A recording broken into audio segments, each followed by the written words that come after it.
in the windswept valleys of Montana Territory, where the Yellowstone River cuts through ancient granite and the sky stretches infinite and unforgiving, there lived a man who believed his crooked spine had bent his entire destiny out of shape.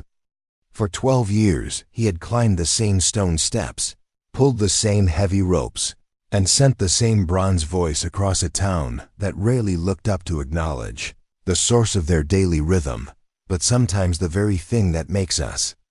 Hide from the world is exactly what calls the right people to find us. This is the story of how 6 Sioux dancers heard something in the sound of broken bells that the rest of the world had missed, and how they taught a lonely bell ringer that the music of belonging doesn't require a perfect frame to create perfect harmony. Before we jump back in, tell us where you're tuning in from, and if this story touches you, make sure you're subscribed, because tomorrow I've saved something extra special for you. Marcus Whitfield had been climbing the tower stairs of St. Catherine's Church in Millbrook, Montana for so long that his legs had developed an almost supernatural strength that his twisted spine could never match. Each morning at 5:30, he would begin the ascent 147 stone. Steps worn smooth by generations of feet, though none had traveled them as frequently as his. The hunchback that curved his shoulders forward and pulled his head down toward his chest made every step a calculated exercise in balance. His left shoulder sat nearly 4 inches higher than his right, creating a silhouette that had frightened children and drawn stares for all of his 28 years. But here, in the isolation of the bell tower, his twisted frame became an advantage rather than a burden. His arms, strengthened by years of compensating for his spine's limitations, could pull the massive bell ropes with a precision that had taken the previous bell ringer, a straight-backed man named Thomas Hartwell, over a decade to achieve. Marcus had mastered it in 2 years, not through natural talent, but through the desperate determination of someone who had finally found a place where his difference served a purpose. The bells themselves were magnificent. Cast in Philadelphia 43 years earlier, they had been hauled across the continent by wagon train, their bronze surfaces etched with inscriptions that caught the morning light like captured prayers. The largest bell, Mary Catherine, weighed nearly 2,000 pounds and required a specific rhythm to achieve its full, resonant voice. The smaller bells, there were 5 of them, created harmonies that could carry across the valley when the wind was right, reaching homesteads and cattle ranches 15 miles away. Marcus knew each bell's personality as intimately as other men knew their horses. Mary Catherine was temperamental, requiring a gentle hand at first, then firm authority as her massive bronze tongue found its rhythm. The middle bells were eager, ready to sing at the slightest provocation. The smallest bell, which he privately named Hope, had a voice so pure it could cut through winter wind and summer thunder alike. The bell tower had become Marcus's entire world, and he had arranged it with the meticulous care of someone who expected never to leave. A narrow bed occupied one corner, built against the stone wall where the morning sun would wake him naturally. Shelves held an impressive collection of books, theology, astronomy, mechanical engineering texts that helped him understand the complex, pulley systems that made his work possible, and poetry that gave words to feelings he'd never been able to express in conversation. His workshop occupied the level just below the bells. Here, he maintained not only the church's bell system, but had become the finest clockmaker and mechanical repair specialist in 3 counties. Word had spread quietly among ranchers and townspeople that the hunchbacked bell ringer could fix anything with gears, springs, or pendulums. They would leave broken timepieces and mechanical devices at the base of the tower, along with notes describing the problems and payment wrapped in cloth. Marcus preferred this arrangement. It allowed him to be useful without enduring the mixture of pity and discomfort that his appearance invariably provoked in others. He could demonstrate his skill through his work, rather than struggle through conversations where people tried not to stare at the way his head tilted to one side, or the manner in which his left arm hung shorter than his right, due to the curvature of his spine. The modifications he'd made to his workshop were ingenious. Workbenches of varying heights accommodated his asymmetrical frame. Mirrors positioned at strategic angles allowed him to see around the limitations of his twisted neck. Tools hung within. Easy reach of his functional right hand, while his weaker left hand had been trained to provide stability and fine motor control that surprised even him. But perhaps his most remarkable innovation was the way he'd learned to use his hunchback itself as a tool. The curve of his spine created a natural shelf that could hold components while he worked on complex mechanisms. The unusual angle of his vision, looking perpetually downward, had given him an extraordinary ability to see into the intricate workings of mechanical devices that stymied other repair specialists. Each day began the same way. Marcus would wake before dawn, not to an alarm. He had developed an internal clock as precise as any mechanism he'd ever repaired, but to the natural rhythm that 12 years of routine had embedded in his bones. He would dress in the same practical clothes, heavy wool pants, a cotton shirt loose enough to accommodate his hunched shoulders, and a leather vest that helped distribute the weight of his deformity more evenly across his frame. The first task was always to check the bells themselves.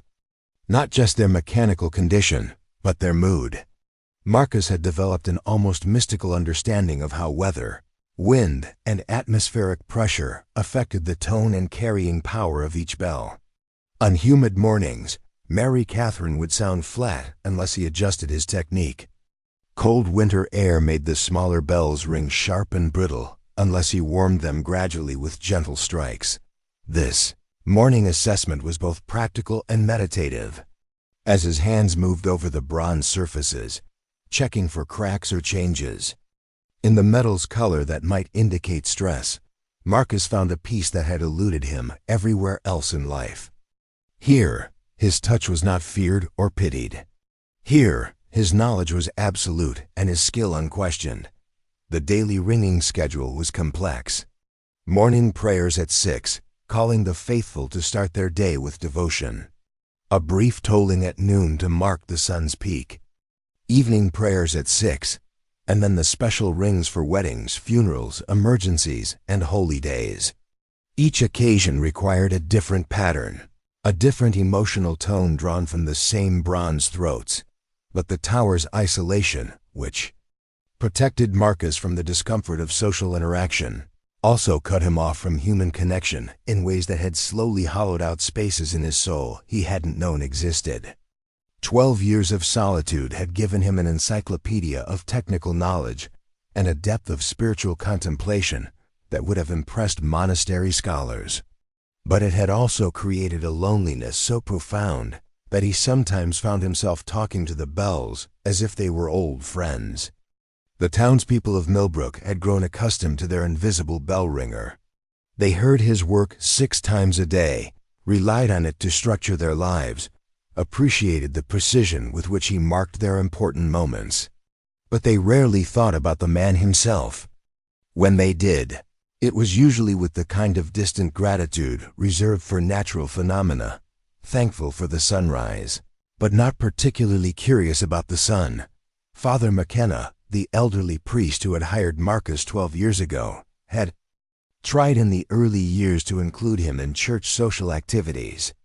But Marcus's presence at community dinners and holiday celebrations had created an awkwardness that everyone felt, but no one knew how to address. Children would stare until their parents hushed them. Adults would speak to him with the careful kindness reserved for the afflicted, their eyes sliding away from his twisted frame. Gradually, Marcus had withdrawn from these attempts at inclusion. It was easier for everyone if he remained in his tower, present but invisible, essential but separate. Father McKenna still brought him meals occasionally and engaged in brief theological discussions that Marcus treasured for their intellectual content rather than their emotional warmth. But even these conversations carried an undertone of duty rather than genuine friendship. What the townspeople below could never have understood was that Marcus's isolation had not made him bitter. Instead, it had created a man of extraordinary inner depth and unexpected capacity for love. Cut off from human relationships, he had developed a profound connection to the mechanical and spiritual worlds that surrounded him. His bells were not just instruments to him, they were voices. Each had its own personality, its own emotional range, its own story to tell. When he rang Mary Catherine for a wedding, he could make her voice swell with joy that brought tears. To the eyes of listeners who had no idea, they were hearing the artistic expression of a master craftsman. When he tolled the smaller bells for a funeral, their silver voices carried grief and hope in equal measure, offering comfort that transcended any words a preacher might speak. The clockwork mechanisms that filled his workshop were not just puzzles to solve, they were expressions of human ingenuity and hope. Every pocket watch represented someone's desire to capture time, to hold on to moments that mattered. Every mechanical device that found its way to his workbench carried the story of its maker's dreams and its owner's needs. Marcus had developed the ability to read these stories through touch and observation. A watch with unusual wear patterns told him about a railroad conductor who checked time obsessively to keep passengers safe. A music box with carefully repaired hinges spoke of a mother who played the same lullaby for generations of children. A mechanical calculator with precision-worn gears revealed an accountant who had built his business on the foundation of absolute accuracy. But perhaps the most remarkable thing about Marcus Whitfield was something that no one in Millbrook had ever truly heard. When he thought himself completely alone late at night when the town slept, or early in the morning before the world woke, Marcus would sometimes ring the bells in patterns that had nothing to do with religious tradition or civil timekeeping. These were compositions of pure emotion, complex rhythms that expressed feelings too deep for words. If anyone had been listening with the right ears, they would have heard longing in the way he made Mary Catherine's voice rise and fall. They would have heard hope in the delicate harmonies he created between the smaller bells. They would have heard a soul crying out not for pity or healing, but for recognition, for connection, for the simple acknowledgement that the music he created came from a heart as full and complex as any that beat in a straight-backed chest. These private concerts were Marcus's truest self-expression, the place where his technical mastery and emotional depth combined to create something beautiful. He had no audience for these moments except the stars and the wind, but he poured into them everything he couldn't say in the daylight hours when his bells spoke only the prescribed messages of a community that knew him as a necessity but not as a person. The tragedy was not that Marcus was isolated.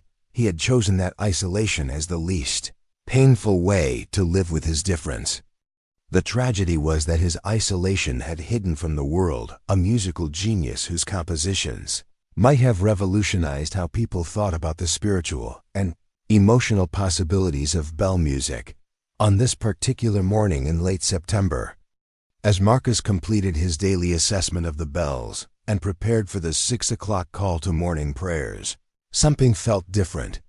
The air carried a quality he couldn't identify, not a change in weather exactly, but a change in possibility. The bells themselves seemed more responsive than usual, their bronze surfaces warm to the touch despite the cool morning air. As he grasped the rope for Mary Catherine and began the familiar rhythm of morning prayers, Marcus noticed something that made him pause mid-pull. In the distance, barely visible through the early morning mist that rose from the Yellowstone River, he could see movement that didn't belong to the usual patterns of ranch life or town business. A group of riders was approaching Millbrook from the northwest, following the old trading trail that hadn't seen regular use in years. Even from his elevated position in the bell tower, Marcus could tell these weren't typical travelers. They moved with a fluidity that spoke of people who had grown up on horseback, and their pace suggested purpose rather than mere travel. But Marcus had learned long ago not to let curiosity about the outside world interrupt his duties. He completed the morning prayers with his usual precision, sending Mary Catherine's voice across the valley with the deep, resonant authority that had become as reliable as the sunrise. Whatever was approaching Millbrook would reveal itself in time. His responsibility was to maintain the rhythm that had organized life in this community for over 4 decades. As the last echoes of the morning prayers faded into the Montana sky, Marcus began his descent to the workshop level to begin the day's repair work. He had 7 timepieces waiting for attention, including a grandfather clock from the Jameson Ranch that had stopped keeping accurate time after being damaged in a barn fire. But as he worked, adjusting gears and calibrating springs with the patience that had made him legendary among the scattered residents of 3 counties, Marcus found his attention repeatedly drawn to the window that faced northwest. The riders he had seen were still approaching, and with each passing hour, it became clearer that they were not simply passing through Millbrook on their way to somewhere else. They were coming here deliberately, and something in the quality of the morning light, in the way the bells had responded to his touch, in the subtle change in the rhythm of his own heartbeat, told Marcus that their arrival would mark the beginning of something he had never imagined possible. For 12 years, he had lived in the certainty that his twisted spine had bent his destiny toward solitude.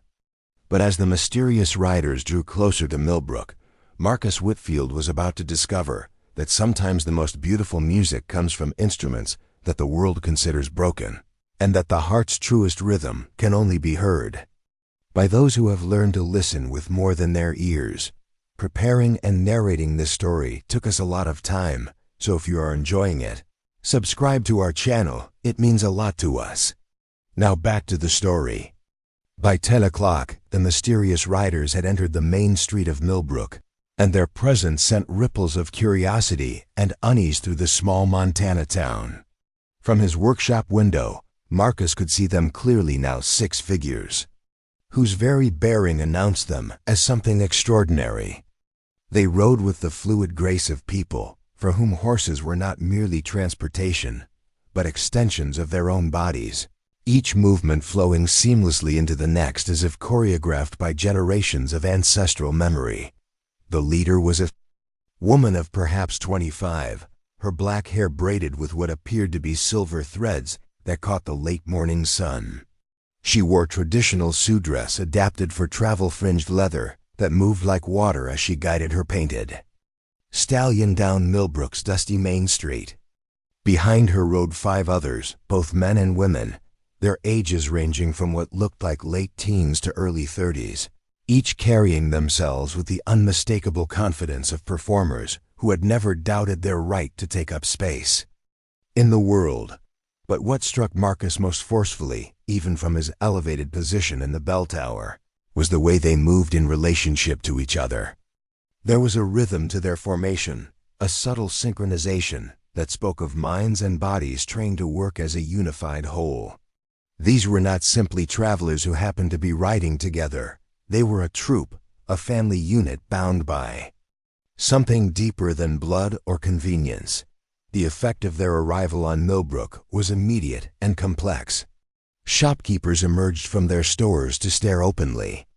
Children pressed their faces against schoolhouse windows until their teacher, Miss Henderson, tried unsuccessfully to redirect their attention to arithmetic lessons.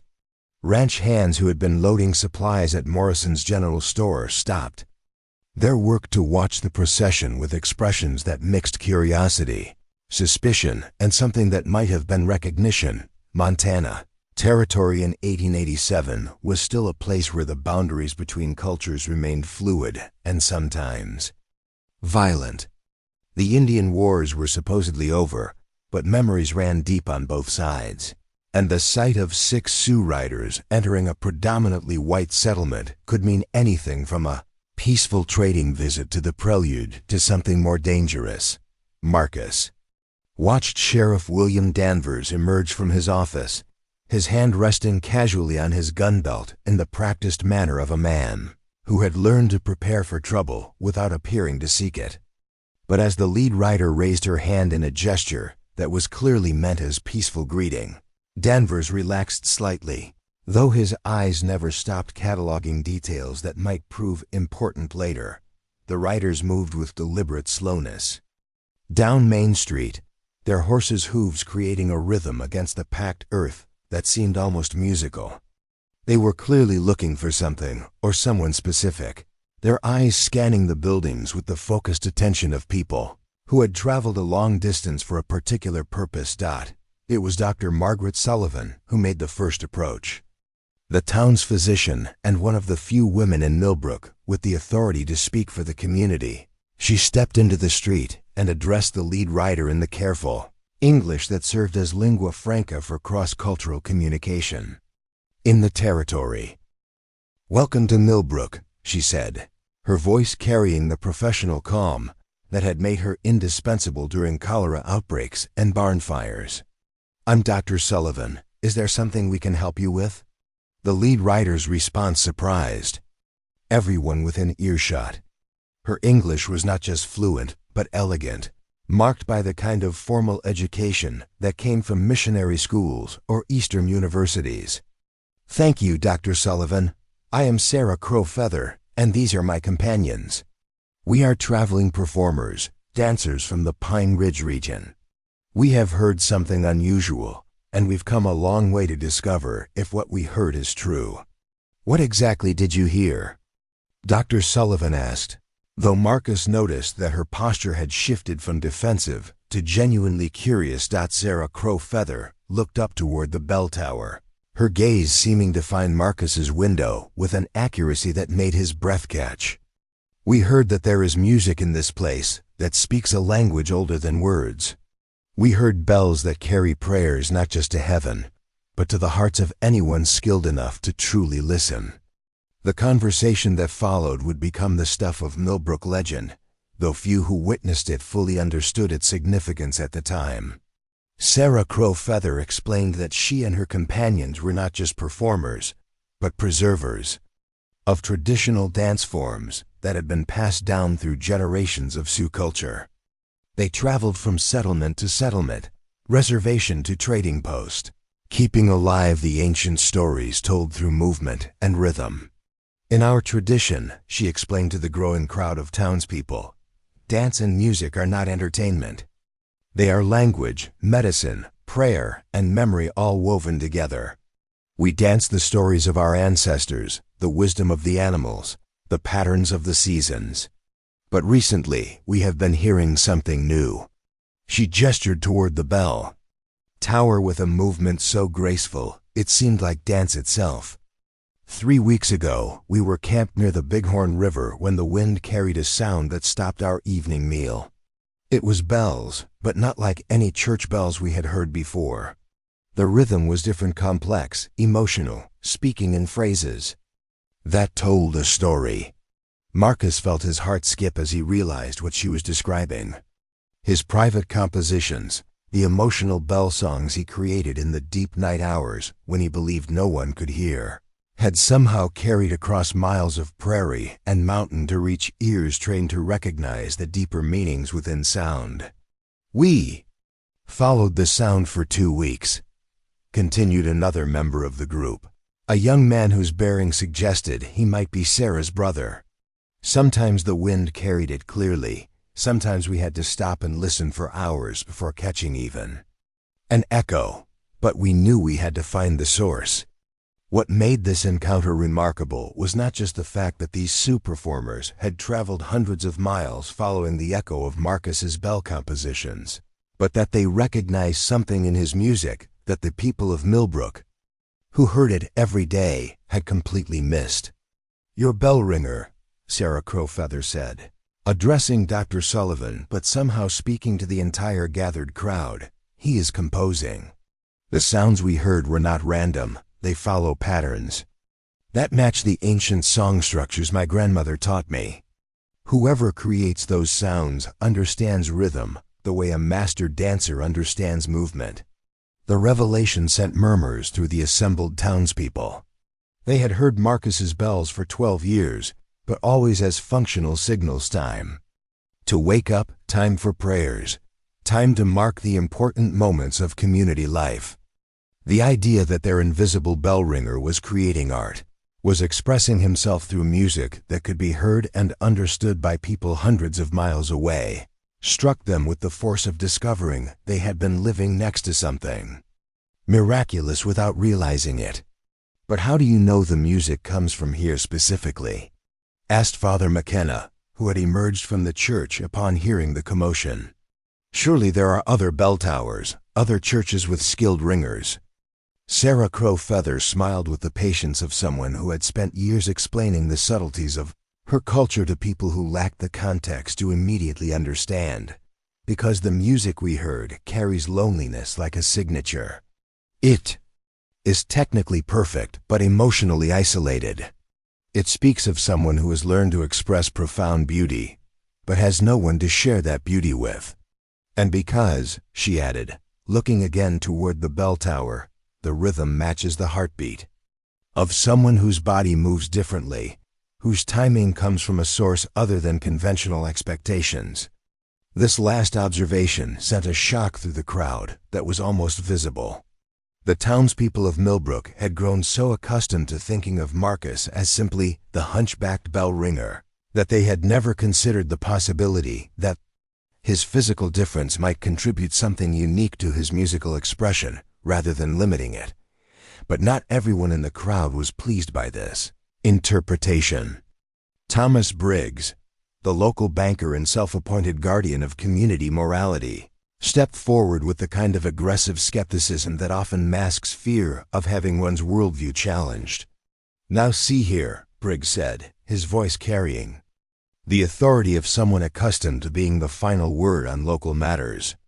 "This is a Christian community, and those bells serve Christian purposes. We don't need outsiders coming in here with strange ideas about pagan music and heathen interpretations of sacred sounds." The silence that followed Briggs's outburst was profound and uncomfortable. Sarah Crowfeather regarded him with the steady gaze of someone who had encountered such attitudes many times before and had developed strategies for responding that preserved dignity while making necessary points. "Mr. Briggs," she said quietly, "I suspect you have never actually listened to your bell ringer's compositions. If you had, you would recognize that what we heard carries more genuine spiritual power than most of what passes for sacred music. In settlement churches, the Creator speaks through many voices, and wisdom recognizes truth regardless of its source." Dr. Sullivan, recognizing that the conversation was approaching dangerous territory, stepped between the potential adversaries with the diplomatic skill that had made her one of Millbrook's most respected citizens. "Perhaps," she suggested, "we should invite Mr. Whitfield to join this conversation. After all, it seems he's the one you've traveled so far to meet." The suggestion created another moment of uncomfortable silence. The truth was that while everyone in Millbrook depended on Marcus's services, very few had actually spoken with him in years. His self-imposed isolation had made him a figure of utility rather than community, essential but invisible. "That's an excellent idea," Father McKenna said, stepping forward. "Marcus is a thoughtful man and a skilled craftsman. I'm sure he would be interested in meeting visitors who appreciate his work." But even as the priest spoke, Marcus could see the uncertainty in the crowd's faces. How do you invite someone to join a community conversation when that person has spent 12 years avoiding community contact? How do you bridge a gap that has been carefully maintained by both sides for over a decade? From his position in the bell tower, Marcus watched this extraordinary scene unfold with emotions that shifted and changed like mountain weather. Part of him felt a thrill of recognition finally. Someone understood that his bells were creating more than just functional signals. But another part felt the familiar anxiety that had driven him to isolation in the first place. These strangers were discussing him as if he were some sort of curiosity, analyzing his music for clues about his character and circumstances. The decision he faced was one that would determine not just the next few hours, but potentially the entire trajectory of his remaining life. He could remain in his tower, safe in his isolation, and let the conversation below eventually dissipate as the visitors moved on to whatever destination they had planned after satisfying their curiosity about his bell compositions. Or he could descend those 147 stone steps, and face the most challenging social situation he had encountered in 12 years. He could meet these 6 Sioux dancers who claimed to understand something about his music that his own community had missed, and discover whether their appreciation was genuine or simply the romantic fascination that some people developed for anything they perceived as exotic or mysterious. As Marcus stood at his workshop window, watching Sarah Crowfeather's upturned face as she waited for some response to the invitation that Dr. Sullivan had extended, he realized that this moment had been approaching for years. His private bell compositions had been unconscious messages sent into the void, expressions of a longing he had never admitted even to himself. Now those messages had been received, understood, and answered. The question was whether he had the courage to accept the response. Below in the street, the crowd waited with the peculiar tension that accompanies moments when everyone senses that something significant is about to happen, but no one knows exactly what form that significance will take. And in the bell tower, a hunchbacked man who had spent 12 years learning to live without human connection found himself facing the possibility that connection might be exactly what his music had been seeking all along. Marcus's hand trembled as he grasped the iron railing that guided him down the tower's winding staircase. Each step echoed in the narrow stone passage, creating a rhythm that seemed to mock the precise timing he maintained with his bells. 147 steps he had climbed thousands of times, but never had the descent felt so momentous, so laden with the weight of irrevocable change. His mind raced through a dozen scenarios, each more terrifying than the last. What if these visitors were simply curious about the local oddity? What if their appreciation for his music was nothing more than the polite interest travelers sometimes showed for regional curiosities? Worse still, what if they took one look at his twisted frame and decided that whatever beauty they had heard in his compositions must have come from some other source? But as he reached the halfway point in his descent, Marcus felt something unexpected, excitement cutting through his fear like sunlight through storm clouds. For 12 years, his most profound expressions had been created in complete solitude, shared with no one, appreciated by no audience except the wind and stars. The possibility that anyone had not only heard but understood the emotional language he poured into his bell compositions was intoxicating enough to overcome even his deep-seated anxiety about social contact. At the bottom of the stairs, Marcus paused before the heavy wooden door that separated the tower from the church proper. Through the thick oak, he could hear the murmur of voices from the street beyond. His entire community engaged in a conversation about him, about his work, about possibilities he had never dared to imagine. The irony wasn't lost on him that, after years of being invisible to these same people, he had become the center of their attention through the intervention of strangers. He straightened his shoulders as much as his curved spine would allow, adjusted his leather vest to distribute his weight more evenly, and opened the door. The moment Marcus emerged from the church entrance, the street conversation stopped as if someone had dropped a heavy curtain over the scene. 40-odd townspeople, 6 Sioux visitors, and Father McKenna all turned to look at him with expressions ranging from curiosity to embarrassment to something that might have been awe. Marcus had forgotten how exposed he felt in open spaces, how his hunched frame seemed to amplify under the vast Montana sky. For 12 years, his world had been confined to the vertical space of the tower, narrow, contained, predictable. Out here, with horizons stretching in all directions and dozens of eyes focused on him, he felt like a creature dragged unwillingly from its natural habitat. But Sarah Crowfeather's reaction was unlike anything Marcus had experienced before. She didn't stare at his twisted spine or look quickly away in discomfort. Instead, she approached him with the same fluid grace she had shown on horseback, her eyes focused on his face with an intensity that suggested she was reading something there that others missed. "You are the one who makes the music," she said simply. Not a question, but a statement of recognition that carried more certainty than Marcus felt about his own identity. "I ring the bells," Marcus replied carefully, his voice rusty from years of minimal use, "for prayers and timekeeping. It's my job." Sarah Crowfeather smiled with the patience of someone who understood the difference between what people said and what they meant. "Jobs are what we do to survive. What you create with. Those bells, that is something else entirely." Dr. Sullivan, recognizing that the initial contact was proceeding more smoothly than anyone had dared hope, stepped forward to facilitate the conversation. "Miss Crowfeather and her companions have traveled a very long way because they heard something unusual in our church bells.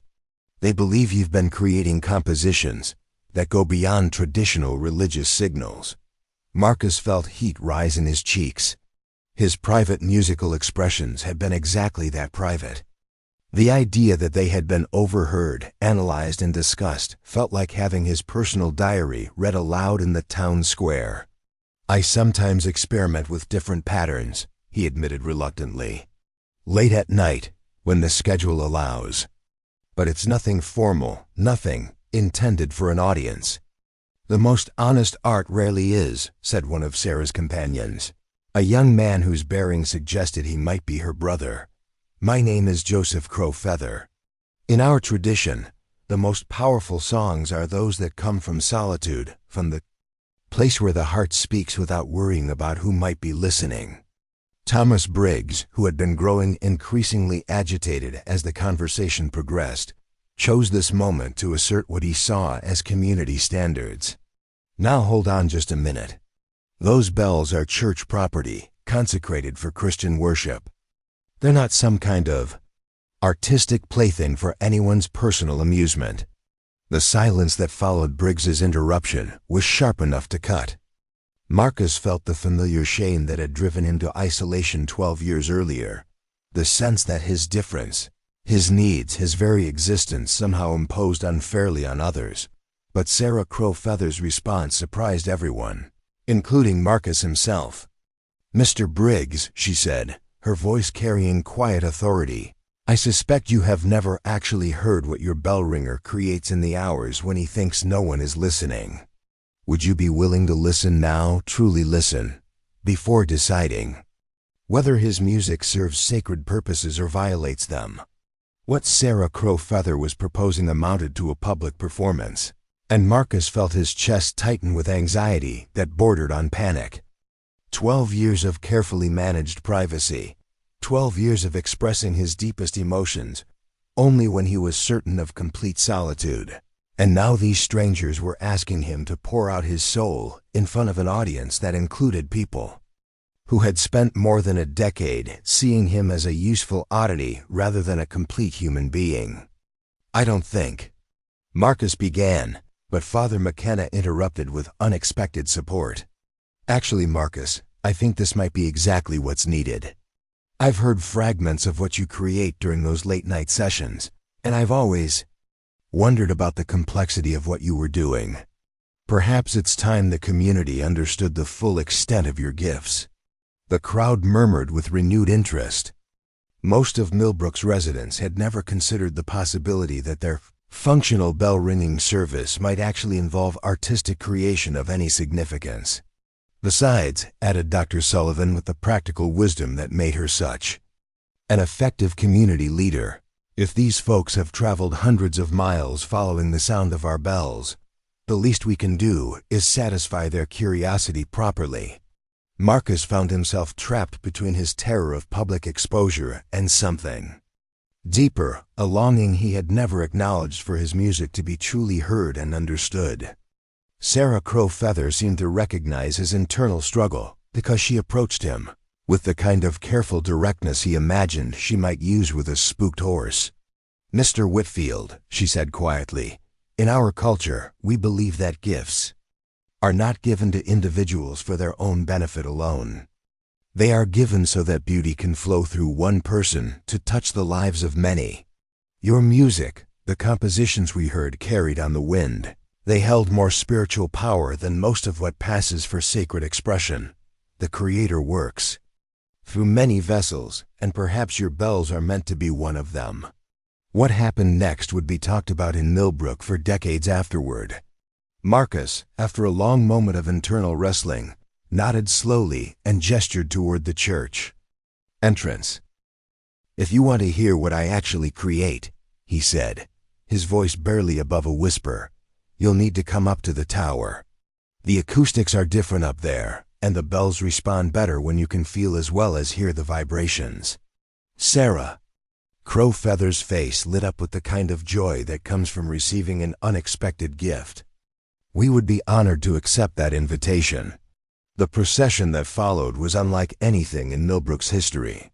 Marcus leading the way up the narrow tower stairs, followed by 6 Sioux dancers moving with the silent grace of people accustomed to respecting sacred spaces. And behind them a handful of townspeople: Dr. Sullivan, Father McKenna, and surprisingly, Sheriff Danvers, curious enough to witness whatever was about to unfold. The climb was challenging for the visitors, unaccustomed to the tower's steep, winding stairs, but Marcus noticed that they moved with the same rhythmic coordination they had displayed on horseback.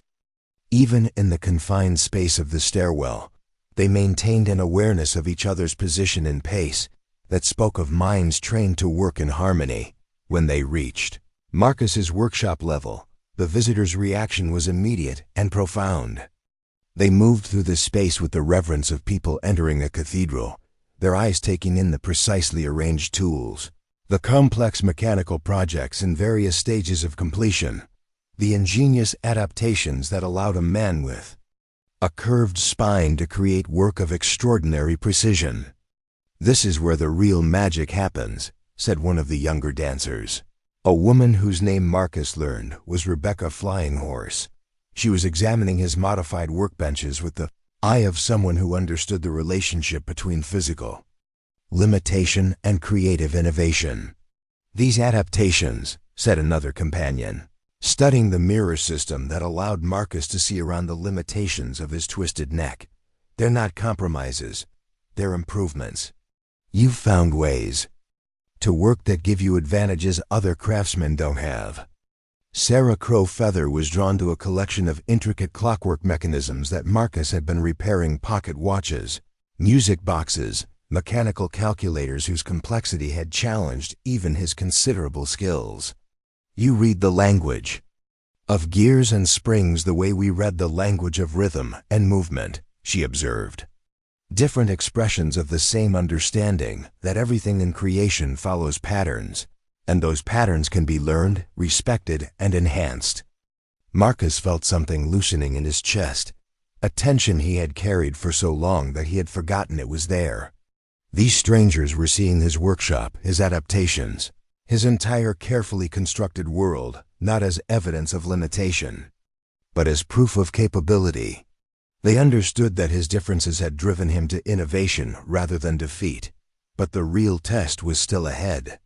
As they climbed the final flight of stairs to the bell chamber itself, Marcus felt his anxiety return in full force. This was where his deepest expressions lived, where his private conversations with bronze and wind had created the music that had somehow traveled hundreds of miles to reach ears capable of understanding. The bell chamber was magnificent in the late afternoon light. The 5 bells hung in perfect formation, their bronze surfaces glowing with the warmth of decades of faithful service. Mary Catherine dominated the space, her massive presence both beautiful and intimidating. The smaller bells clustered around her like children around a mother, each with its own personality, its own voice, its own contribution to the conversations Marcus had been having with the sky for 12 years.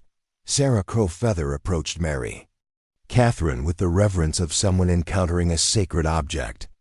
She didn't touch the bell, but she stood close enough to feel the subtle vibrations that still hummed in the metal from the day's earlier ringings.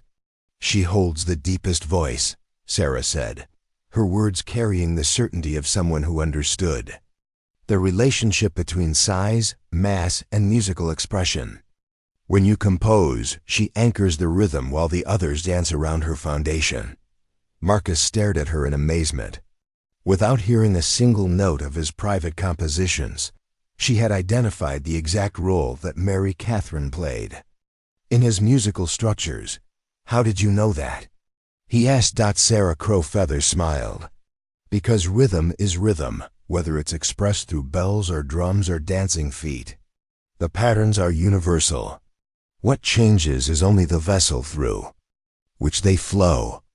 And in that moment, as afternoon light slanted through the bell chamber windows, and 6 Sioux dancers stood among his bells with expressions of genuine appreciation and understanding, Marcus Whitfield realized that his 12 years of isolation were about to end. Standing in the bell chamber surrounded by 6 strangers who had traveled hundreds of miles to hear his music, Marcus felt the weight of a moment that would define everything that followed. The late afternoon sun streamed through the chamber's narrow windows, casting shifting patterns of light and shadow across the bronze surfaces of his bells. Below, he could hear the murmur of townspeople who had gathered in the churchyard, drawn by curiosity about what was happening in their familiar bell tower. Sarah Crowfeather positioned herself where she could see both Marcus and the bells, her dark eyes alert with the focused attention of someone about to witness something significant. Her 5 companions arranged themselves naturally around the chamber's perimeter, creating what Marcus realized was a circle, not closing him in, but opening a space where his music could flow freely. "What you heard in the wind," Marcus said, quietly, his hands trembling slightly as he approached Mary Catherine's rope. "It comes from a place I've never shared with anyone. If I play it now, you'll be hearing something that was never meant to have an audience." "The most honest music never is," replied Joseph Crowfeather. "But that's exactly why it needs to be heard." Marcus closed his eyes and tried to center himself, the way he did during his private compositions. For 12 years, these moments had been sacred solitude, conversations between his soul and the bronze voices that understood him better than any human ever had. Now he was being asked to translate that intimate dialogue into something that could be shared, understood, and judged by others. When he opened his eyes, Sarah Crowfeather was watching him with an expression of infinite patience. "Don't perform for us," she said softly. "Simply be yourself, the way you are when you think no one can hear. We've already learned to listen." Marcus began with Mary Catherine, but not the way he would begin a traditional religious sequence. Instead, he started with the gentlest possible touch, drawing from the massive bell a whisper of sound so soft it was more felt than heard. The note hung in the air like a question, and then Marcus began to build around it, adding layers of rhythm and harmony that transformed the chamber into something entirely new.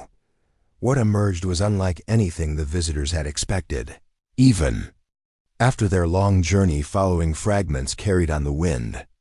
This was not simply bell ringing elevated to artistic levels.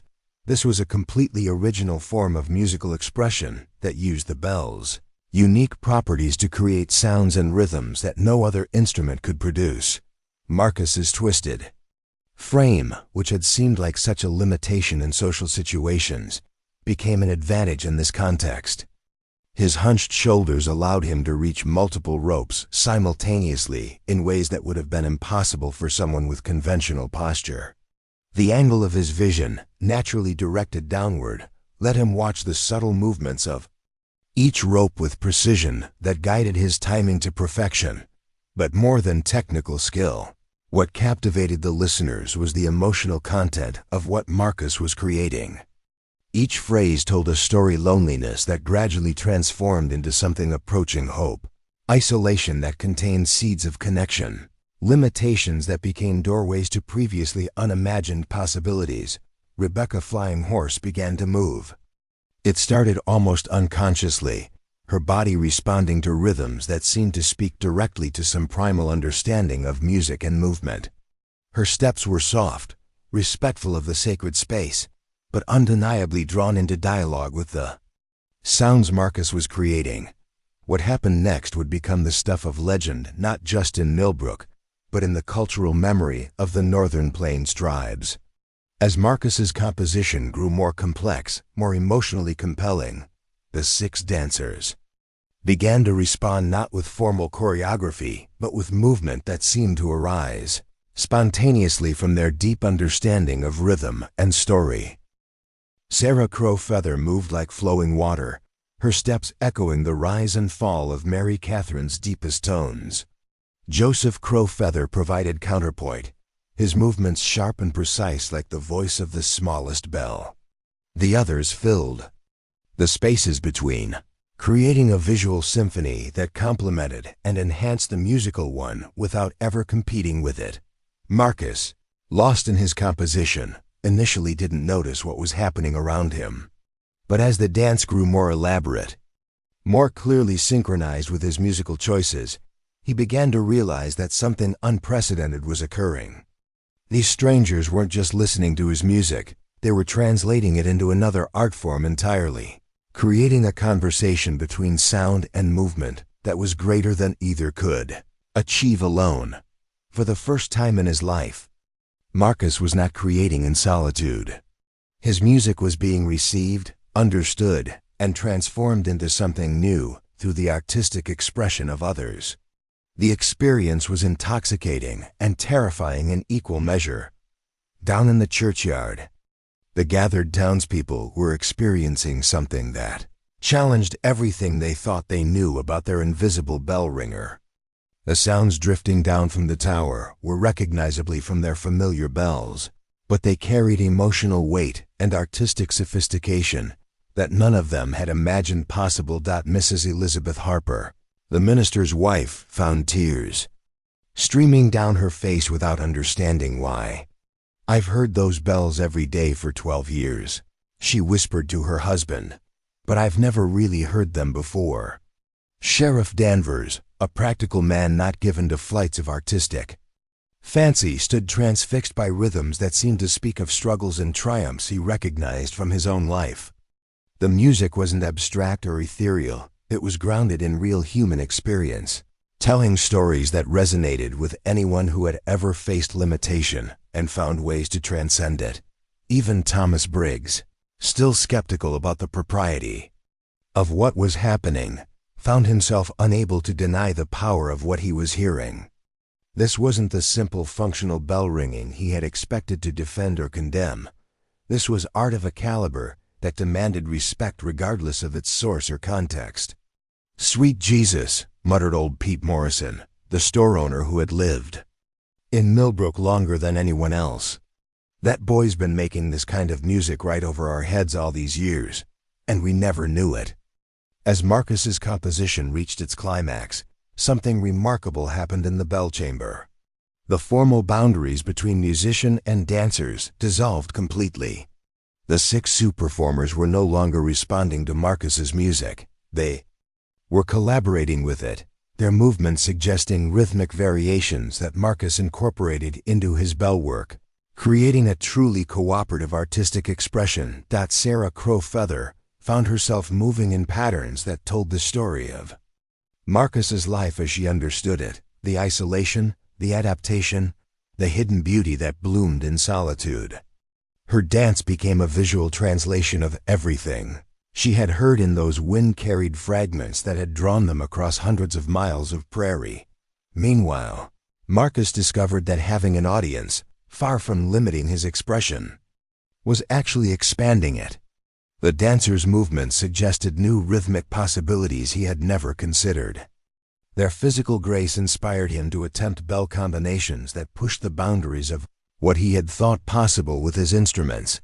For 37 minutes, though no one was counting time, the bell chamber became the site of the most extraordinary artistic collaboration in Montana Territory's history. Music and dance, individual expression and group creativity, tradition and innovation all wove together into something that was entirely new, yet felt as ancient as the mountains themselves. When the music finally ended, the silence that followed was profound and sacred. Marcus stood among his bells, his chest heaving from the physical and emotional exertion of the most intense artistic expression of his life. The 6 dancers had gradually come to rest, their final positions forming a natural circle around him. That felt like completion rather than enclosure. Sarah Crowfeather approached him slowly, her eyes bright with something that looked like recognition.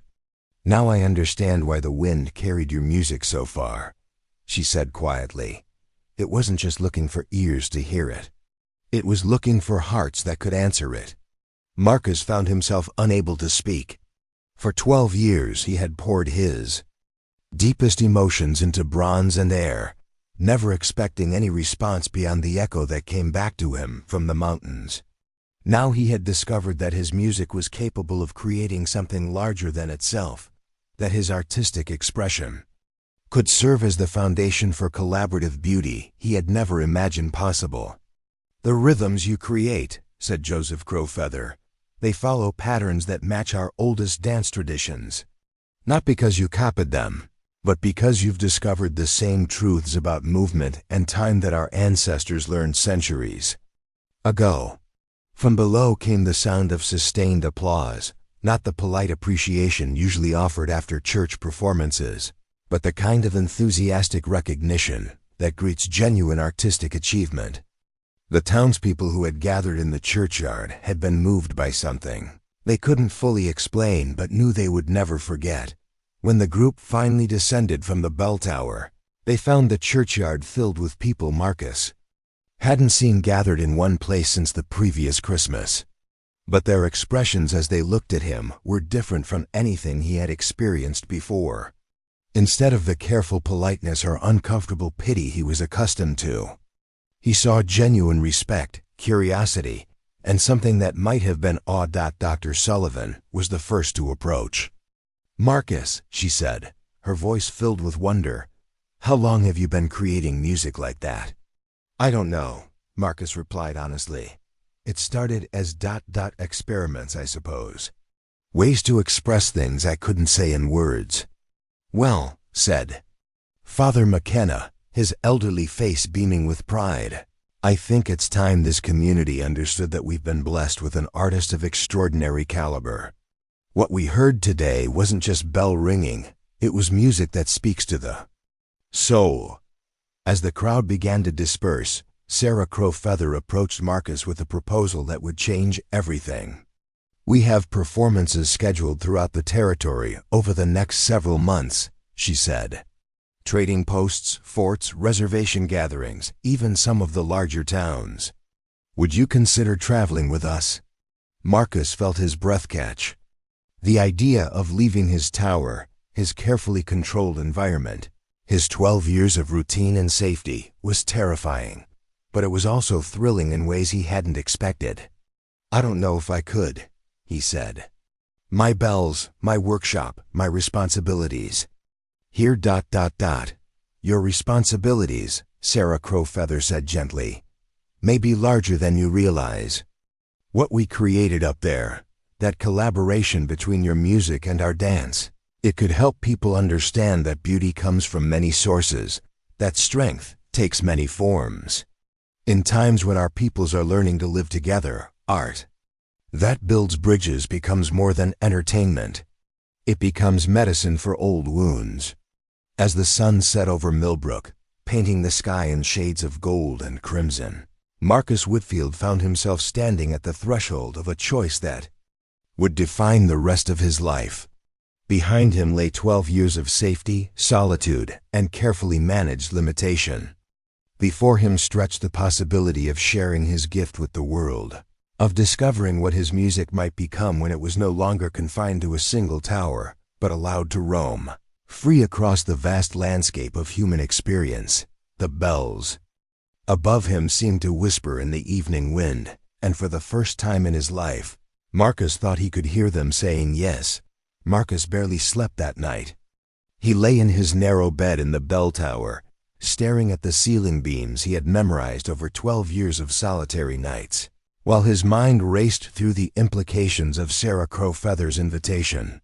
Outside his small window, the Sioux visitors had made camp by Willow Creek, their fire casting dancing shadows against the cottonwood trees that had sheltered his solitude for so long. The choice before him was more complex than simply deciding whether to travel. Accepting Sarah's invitation would mean abandoning the carefully constructed world that had protected him from judgment, pity, and the endless complications of human relationships. But it would also mean stepping into possibilities he had never dared to imagine, the chance to share his music with audiences who might understand it, to collaborate with artists whose skills complemented his own, to discover what his life might become if he stopped hiding from it. Every few hours, he would rise and walk to his workshop window, looking down at the flickering campfire where the dancers rested. Sometimes he could hear fragments of conversation carried on the night wind, soft voices speaking in Lakota, occasional laughter, the kind of easy companionship that comes from people who have traveled together long enough to become family. Marcus tried to remember the last time he had experienced that kind of belonging, perhaps never. Even as a child, before his hunched spine had fully formed, he had been marked as different, treated with the careful kindness that creates distance rather than connection. His parents, well-meaning but overwhelmed by a son whose needs they couldn't understand, had encouraged his interest in mechanical things, partly because it kept him occupied in his room, away from social situations that made everyone uncomfortable. Dawn brought Father McKenna to the tower, carrying a breakfast tray and wearing the expression of a man who had done his own share of sleepless thinking. The elderly priest climbed the stairs slowly, pausing twice to catch his breath, but his determination to reach Marcus suggested this conversation was important enough to warrant the physical effort. "I've been thinking about yesterday, Father," McKenna said as he set the tray on Marcus's small table. "About what we witnessed in the bell chamber, and about the invitation you received." Marcus poured coffee for both of them, grateful for the routine activity that gave his hands something to do while his mind wrestled with uncertainty. "I don't know if I'm capable of what they're asking," he admitted. 12 years, Father. 12 years I've barely spoken to another human being except you and Dr. Sullivan. How could I possibly travel with strangers, perform for audiences, live without this?" He gestured around the tower that had become his entire world. Father McKenna sipped his coffee thoughtfully. "Marcus, I've been a priest for 43 years. I've counseled hundreds of people facing difficult decisions, and I've learned to recognize the difference between fear and wisdom. What you're feeling, that's not wisdom warning you away from danger. That's fear trying to convince you that safety is more important than purpose." The words hit Marcus with uncomfortable accuracy. He had told himself that his isolation was a practical choice, a reasonable response to the complications his appearance created in social situations. But Father McKenna was suggesting something different, that his withdrawal from the world might have been driven more by fear than by genuine necessity. "But what if I fail?" Marcus asked. "What if their appreciation for my music is just exotic curiosity? What if I travel with them and discover that I'm nothing more than an oddity they've collected?" Father McKenna set down his coffee cup and fixed Marcus with the direct gaze that had guided Millbrook's spiritual life for over a decade. "What if you succeed? What if your music, combined with their artistry, creates something beautiful enough to change how people think about difference, about limitation, about the sources of genuine beauty? What if staying in this tower, safe and hidden, means depriving the world of gifts it desperately needs?" Beyond the emotional and social challenges of Sarah's invitation lay practical problems that seemed almost insurmountable. Marcus's music was inseparable from his bells, not just their specific voices, but their precise positioning, the acoustic properties of the stone chamber, the pulley systems he had spent years perfecting. How could he possibly recreate that musical capability in temporary performance spaces across the territory? This question sent him down to his workshop, where he spent the morning sketching and calculating, trying to design a portable bell system that could approximate the range and precision of his tower installation. The mechanical challenges were fascinating, and complex weight distribution, sound projection, the physics of bronze resonance in different architectural settings. As he worked, Marcus began to see solutions. A scaled-down bell set, carefully. Selected for maximum versatility. Portable stands that could be adjusted for different acoustic environments. Rope and pulley modifications that would allow him to achieve his complex rhythms, even without the permanent installations he was accustomed to. But more importantly, the process of solving these technical problems reminded Marcus of something he had forgotten during his years of isolation. He was extraordinarily good at adaptation. His entire workshop was testament to his ability to find innovative solutions when conventional approaches wouldn't work. Perhaps the challenge of creating portable music wasn't an obstacle, perhaps. It was exactly the kind of creative problem his mind was designed to solve. Around midday, Sarah Crow Feather climbed the tower stairs to find Marcus surrounded by sketches and mechanical diagrams. She examined his preliminary designs for a portable bell system with the appreciation of someone who understood both artistry and craftsmanship. "You're thinking like an engineer," she observed, studying his calculations for optimal bell positioning, "but also like an artist. These drawings show someone who understands that the technical and the beautiful are not separate things." Marcus felt a flush of pride at her recognition of his work's dual nature.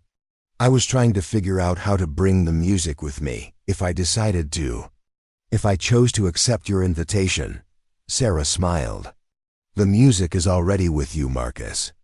It lives in your understanding of rhythm, your relationship with sound, your ability to translate emotion into audible beauty. The bells are just one way of expressing what you carry inside." She settled cross-legged on his workshop floor with the fluid grace that marked all her movements.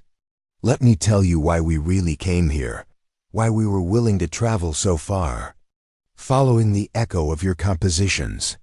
What followed was a story that gave Marcus an entirely new perspective on his visitors and their mission. The 6 dancers weren't simply traveling performers, as he had assumed. They were cultural ambassadors, working to preserve traditional Sioux arts while demonstrating to skeptical white audiences that Indian culture contained sophistication and beauty that deserved respect rather than suppression. "Everywhere we perform," Sarah explained, "we encounter people who have been taught to see our traditions as primitive, our art as curiosity rather than genuine expression. We've learned that the most effective way to change those assumptions is to demonstrate excellence so undeniable that prejudice becomes impossible to maintain." Joseph Crow Feather, who had joined them partway through this conversation, added his own perspective. "But we've also learned that our impact is greatest when we can show that beauty comes from many sources, that different traditions can enhance rather than threaten each other. What happened yesterday in your bell chamber, that collaboration between your music and our dance, that's the kind of artistic bridge building that changes hearts and minds." As the afternoon progressed, Marcus began to understand that Sarah's invitation was about something much larger than his personal artistic development.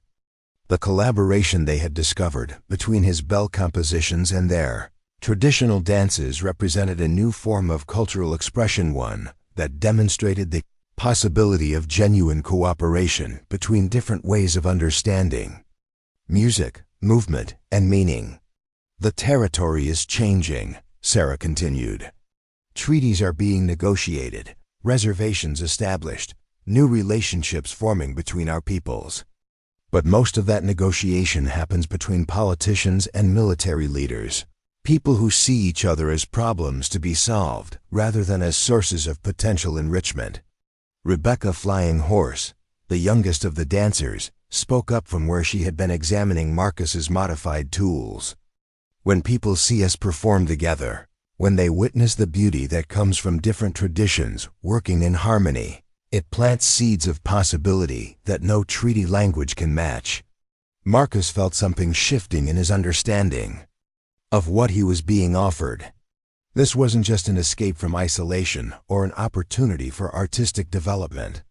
This was a chance to use his music in service of something larger than personal expression, to help build bridges across cultural divides that seemed to be growing wider and more dangerous with each passing year. But with this expanded understanding came a new kind of pressure. If their collaborative performances could indeed influence how people thought about cultural cooperation, then his decision to join them or remain in his tower took on moral dimensions he hadn't anticipated. "What if I'm not strong enough for this kind of responsibility?" Marcus asked. "What if my limitations become obstacles rather than assets when we're traveling, performing for strangers, dealing with the complications of life outside this tower?" Sarah Crowfeather's response surprised him with its directness.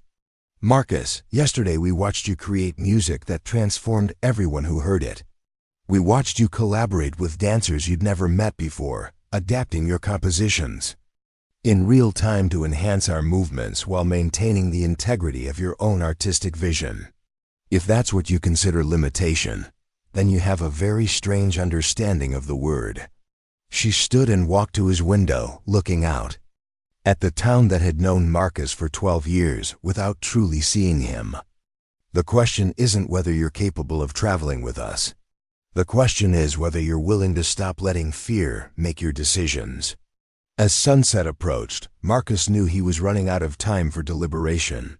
The dancers had other commitments, performances scheduled at military posts and trading centers across the territory. If he was going to join them, the decision had to be made tonight. He climbed to the bell chamber one more time, standing among the bronze voices that had been his companions for 12 years. Mary Catherine hung silent and patient, her massive presence as reassuring as it had always been. The smaller bells waited in their carefully arranged positions, ready to sing whatever songs he chose to draw from them. For a moment, Marcus tried to imagine this space without him, tried to picture some other bell ringer climbing these stairs, pulling these ropes, maintaining the schedule that had organized Millbrook's days for over a decade. The image felt wrong, incomplete, like trying to imagine a familiar song with half the notes missing. But then he tried to imagine himself in 5 years, still climbing these same stairs, still ringing the same scheduled sequences, still creating his private compositions for an audience of wind and stars. That image felt worse than incomplete. It felt like a slow death of possibility, a gradual fading of everything that made his music vital and alive. The choice was crystallizing into something stark and undeniable.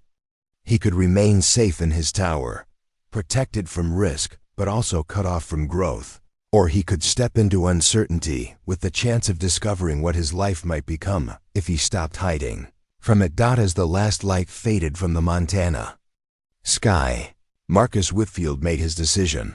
Marcus's hands shook as he packed his few possessions into the leather saddlebags that Dr. Sullivan had donated for his journey. 3 sets of clothes, his mechanical tools, a selection of books, and the detailed sketches for his portable bell system, everything that represented 12 years of carefully ordered life reduced to what could fit on a pack horse. The modified bell set that had consumed 3 weeks of frantic work sat in specially designed wooden cases, each piece cushioned against the jolts of travel. Marcus had managed to create a 5-bell system that, while smaller than his tower installation, could produce the essential voices needed for his compositions. The largest bell, which he had privately named Little Catherine in honor of her massive predecessor, weighed only 200 pounds, but had been tuned to provide the deep foundational tones his music required. Father McKenna stood in the pre-dawn darkness outside the church, his elderly frame wrapped in a heavy coat against the October cold. "You know you'll always have a place here," he said, his voice thick with emotion. "If the traveling life doesn't suit you, if you find you need the security of your tower, Millbrook will welcome you back."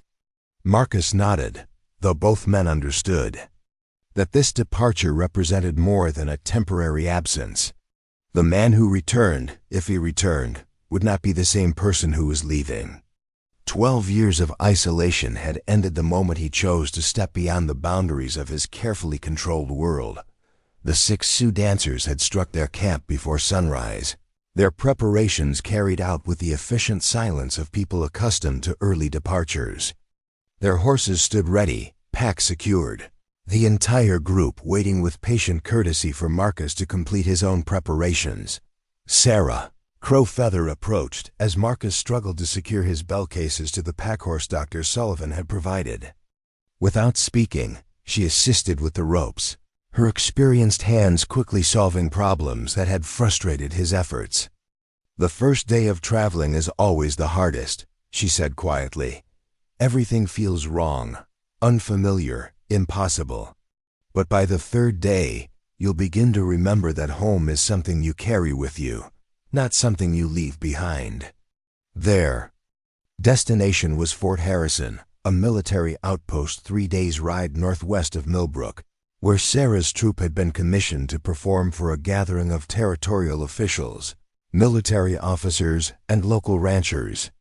The event was intended to demonstrate peaceful cultural exchange, but Marcus quickly learned that such performances were actually complex diplomatic undertakings that required careful navigation of competing interests and sensitivities. The audience will include people who have never seen traditional Sioux dance, Joseph Crow Feather explained as they rode through the rolling hills of central Montana. "Some will be genuinely curious, others will be skeptical, and a few will be openly hostile. Our job is to win over the curious, convert the skeptical, and make the hostile irrelevant through the undeniable power of what we create." Marcus felt his anxiety spike as he contemplated performing for an audience that might include people actively opposed to Indian culture. His tower performances had been private, experimental, safe. This would be public, judged, potentially dangerous. If the political currents ran against them, but Rebecca Flying Horse, riding beside him on a gentle mare that had been selected specifically to accommodate his inexperience with horseback travel, offered a different perspective. "Fear is just energy that hasn't found its proper direction yet," she said. "When you're performing, when you're creating something beautiful with people who understand your vision, that energy becomes fuel for artistic expression rather than obstacle to it." The portable bell system proved more challenging to set up than Marcus had anticipated. At Fort Harrison, working in an outdoor pavilion with no acoustic preparation, he struggled to achieve the sound quality and rhythmic precision that had made his tower composition so compelling.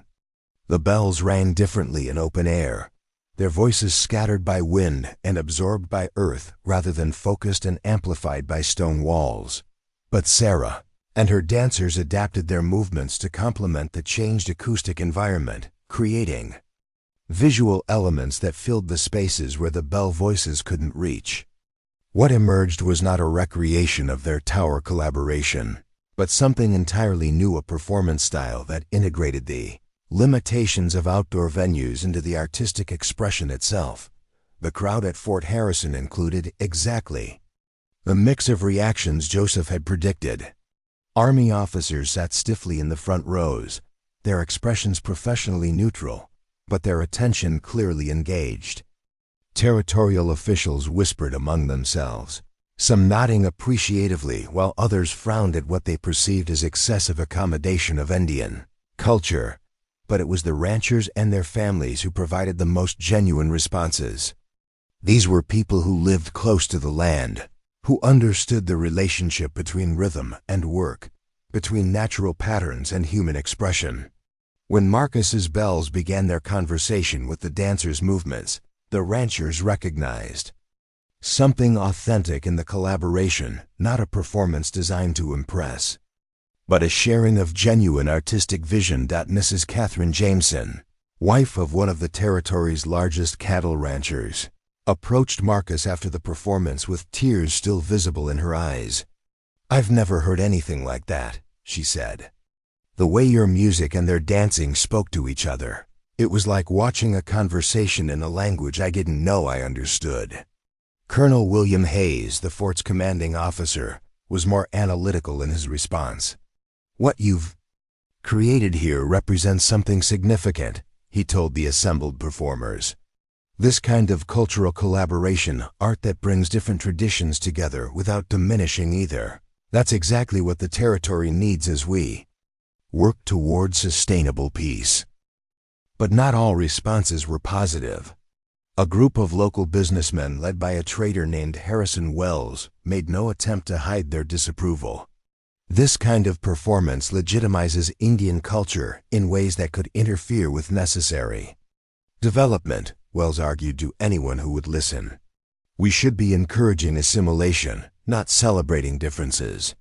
The weeks that followed Fort Harrison brought a rapid education in the realities of traveling performance life. Each venue presented new challenges: indoor halls with different acoustic properties, outdoor stages subject to weather, audiences with varying levels of cultural sophistication and political sympathy. Marcus learned to adapt his bell techniques to accommodate spaces that had never been designed for musical performance. He developed new rope configurations that allowed for quicker setup and breakdown. Most importantly, he began to understand how his music could serve different emotional functions within the same collaborative framework. For sympathetic audiences, he could create the complex, emotionally nuanced compositions that revealed the full depth of his artistic vision. For skeptical crowds, he learned to emphasize the technical precision and obvious skill required to manage multiple bells simultaneously, demonstrating competence that demanded respect even from those who might question the cultural value of the collaboration. The dancers, meanwhile, helped him understand the psychology of performance in ways his solitary tower experience had never required. Sarah taught him to read audience energy, to sense when a crowd was ready for complexity versus when they needed simpler, more accessible expressions. Rebecca showed him how to use mistakes as opportunities for improvisation rather than sources of anxiety. Every performance is a conversation, Joseph explained during a rest stop near the Yellowstone River. You're not just presenting your art, you're responding to what the audience brings to the encounter. The same composition can mean completely different things depending on who's listening and what they need to hear. Word of their unique collaboration began to spread across the territory faster than they could travel. Letters of invitation arrived at trading posts and military installations. Requests for performances from communities that had heard reports of the bell ringer and Indian dancers, who were creating something unprecedented on the frontier. Marcus found himself becoming a minor celebrity, though the attention focused more on the novelty of his situation than on the artistic merit of his work. Newspaper accounts described him as the hunchbacked musician whose bells speak Indian, completely missing the sophisticated artistic collaboration that actually defined their performances. Don't let the superficial attention distract you from the real impact, Sarah counseled during one of their evening camps. The people who matter, the ones who understand what we're actually creating. They see the depth and significance of this work. The others will catch up eventually, or they won't. Either way, our responsibility is to maintain the integrity of what we're building together. But Marcus was beginning to understand that their collaboration was achieving something beyond artistic expression. At each performance, he witnessed moments of recognition in audience faces, white settlers seeing Indian culture as sophisticated rather than primitive, military personnel recognizing artistic excellence that demanded respect regardless of its cultural source, territorial officials beginning to envision possibilities for cooperation rather than just control. Their most challenging engagement came at Bozeman, a rapidly growing town where tensions between settlers and local tribes had recently escalated due to disputes over water rights and grazing land. The performance had been arranged by territorial mediators who hoped that artistic collaboration might demonstrate the possibility of peaceful coexistence. The audience was openly divided. Supporters of Indian rights sat in clusters throughout the hall, while opponents gathered in hostile groups that made no effort to hide their disapproval. Before the performance even began, Marcus could feel the tension crackling through the room like electricity before a storm. "This is why we do this work," Sarah said quietly as they prepared backstage. "Not for the easy audiences who already understand, but for rooms like this where minds might be changed, where hearts might be open to possibilities they've never considered."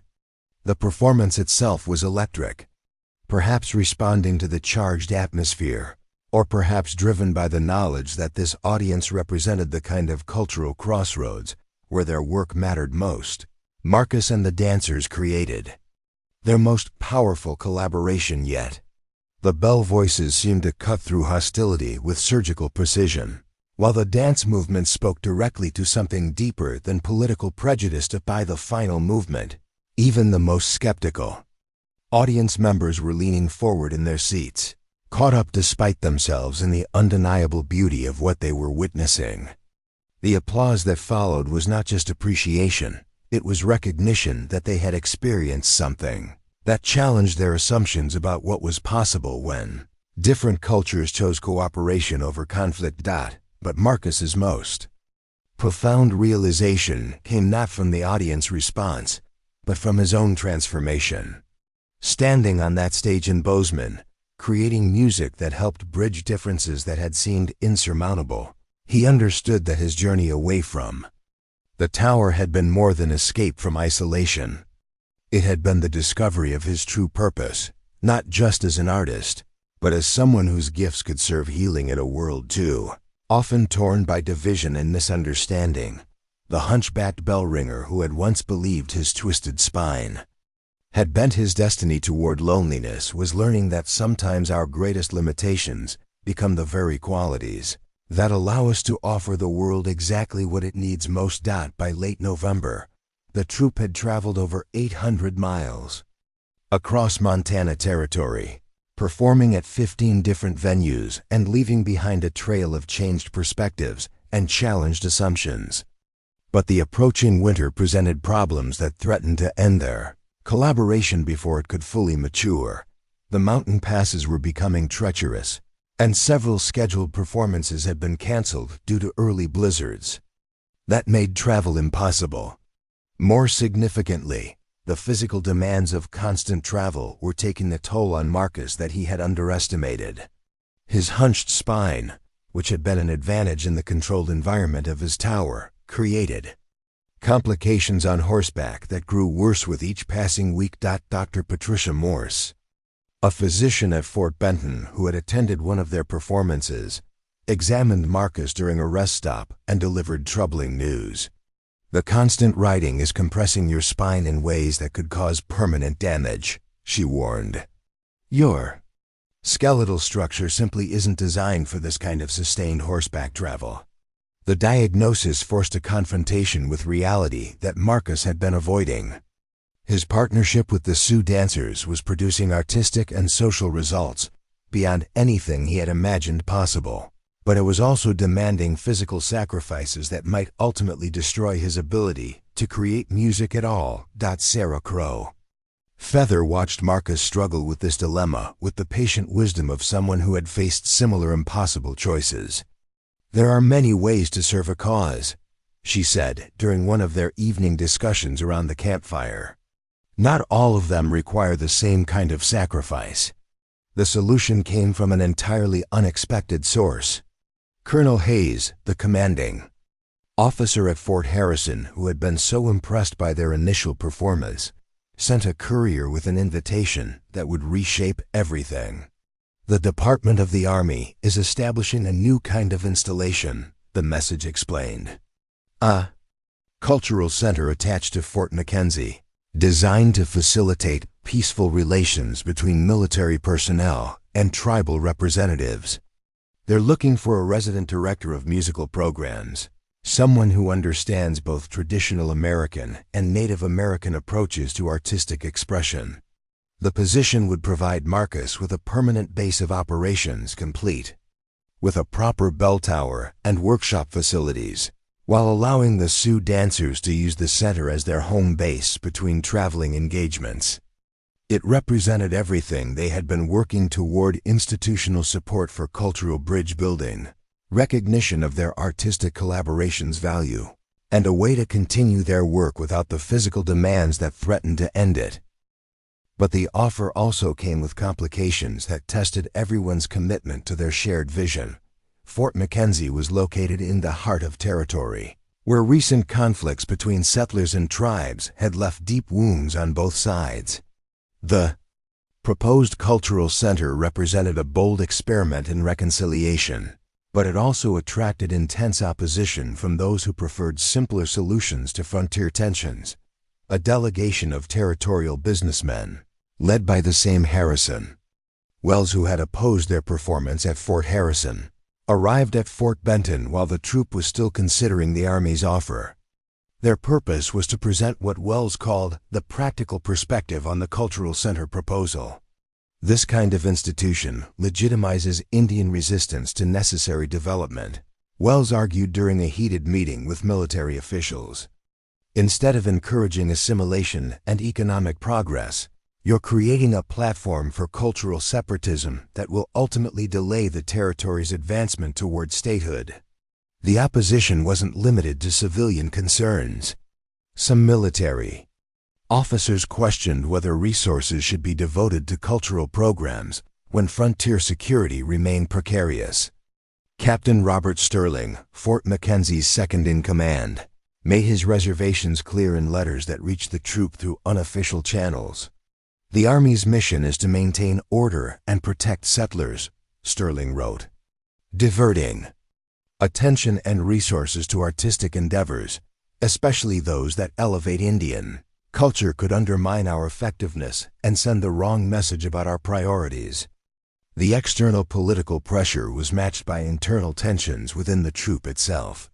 Not all of the Sioux dancers were equally enthusiastic about accepting the Army's offer, and their concerns forced difficult conversations about the nature of their mission and the risks of institutional affiliation. Thomas Eagle Wing, the oldest member of the group and someone who had lived through the worst years of frontier violence, expressed deep skepticism about working within a military structure.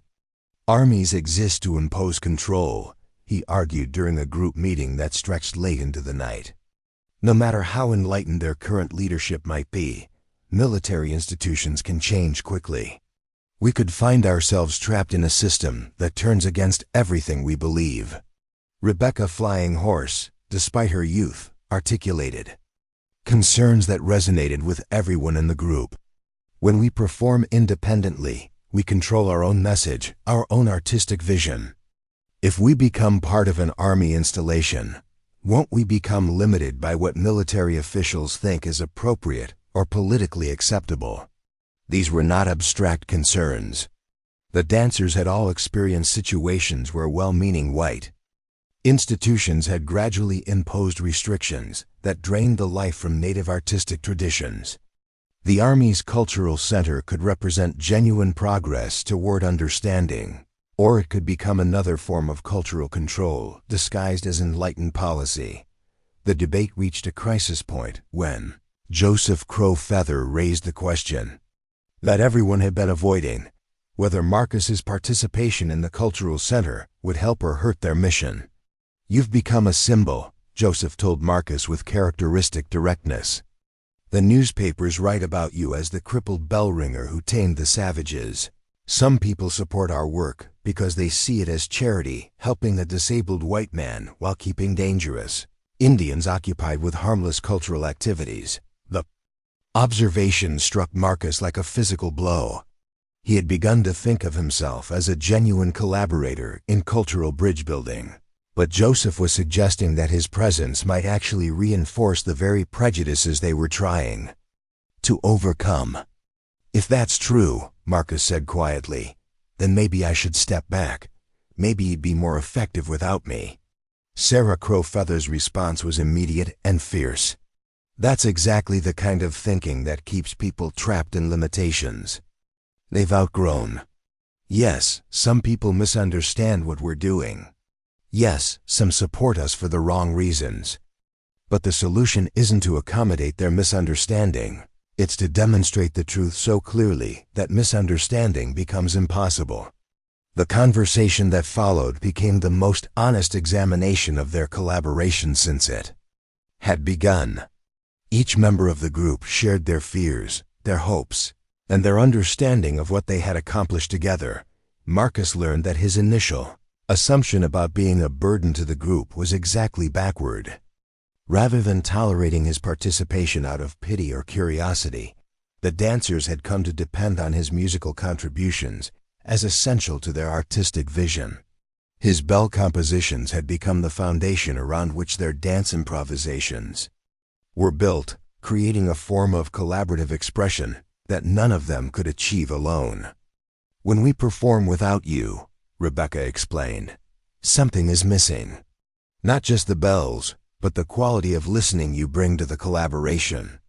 You hear things in our movements that we don't even know we're expressing, and your music reflects those discoveries back to us in ways that make us better dancers." Thomas Eagle Wing, despite his reservations about military affiliation, acknowledged that Marcus's presence had opened doors that would have remained closed to an all-Indian performance group. "White audiences listen to us differently when you're on stage," he admitted. "They hear our artistry instead of just our otherness. That's not how it should be, but it's how it is. And sometimes working with reality as it exists is the only way to change it." The group spent 3 days in intensive discussion, examining the Army's offer from every possible angle. They consulted with tribal elders, spoke with sympathetic military officers, and sought advice from other traveling performers who had faced similar institutional opportunities. Gradually, a consensus emerged that surprised everyone, including those who reached it. Rather than accepting or rejecting the cultural center position wholesale, they would propose a modified arrangement that preserved their independence while taking advantage of the institutional support the Army offered. Marcus would accept the position as director of musical programs, but with specific contractual guarantees about artistic freedom and cultural sensitivity. The dancers would use Fort McKenzie as a home base, but would retain the right to refuse performances or programs they considered inappropriate. Most importantly, the cultural center would be governed by a joint board that included both military officials and tribal representatives, ensuring that Native voices would have real influence over programming decisions. The negotiations that followed tested everyone's diplomatic skills. Military bureaucracy moved slowly, requiring multiple levels of approval for any deviation from standard procedures. Tribal councils were equally deliberate, insisting on careful review of any agreement that might affect their members' cultural autonomy. Colonel Hayes proved to be an invaluable ally, using his influence within military circles to advocate for the modified arrangement. "What these people have created represents exactly the kind of cultural cooperation we need more of," he argued in reports to his superiors. Forcing them into a standard institutional framework would destroy the very qualities that make their work valuable. But opposition forces were equally active. Harrison Wells organized a petition drive among territorial businessmen, demanding that the Army abandon the Cultural Center project entirely. Captain Sterling leaked negative assessments of the program to sympathetic newspapers, creating public pressure against what he characterized as misguided cultural experiments. The political battle extended far beyond Montana Territory, reaching congressional offices in Washington, where different visions of frontier development competed for influence. Marcus found himself at the center of debates about federal Indian policy, territorial governance, and the role of cultural institutions in frontier society discussions he had never imagined he would be part of when he first descended from his bell tower 6 months earlier. The final decision came down to a single meeting at territorial headquarters in Helena, where military officials, territorial representatives, tribal delegates, and the troop itself would present their cases to a federal mediator sent from Washington, specifically to resolve the cultural center question. As Marcus prepared for this crucial meeting, he reflected on the journey that had brought him to this moment. 6 months ago, he had been a solitary bell ringer whose only audience was the wind. Now he was about to argue before federal officials for the right to continue building bridges across cultural divides that had seemed insurmountable. The transformation seemed impossible even to him. But as he packed his traveling bells for what might be their final performance together, Marcus understood that the real change hadn't been in his circumstances. It had been in his recognition of what had always been possible. When people chose collaboration over isolation, understanding over fear, and shared creation over mutual suspicion, tomorrow's meeting would determine whether that recognition could survive contact with political reality, or whether the forces of division would prove stronger than the bonds of artistic collaboration they had worked so hard to build. Federal mediator James Patterson arrived in Helena on the morning train, carrying with him the authority to make decisions that would affect frontier policy across the entire Western Territory.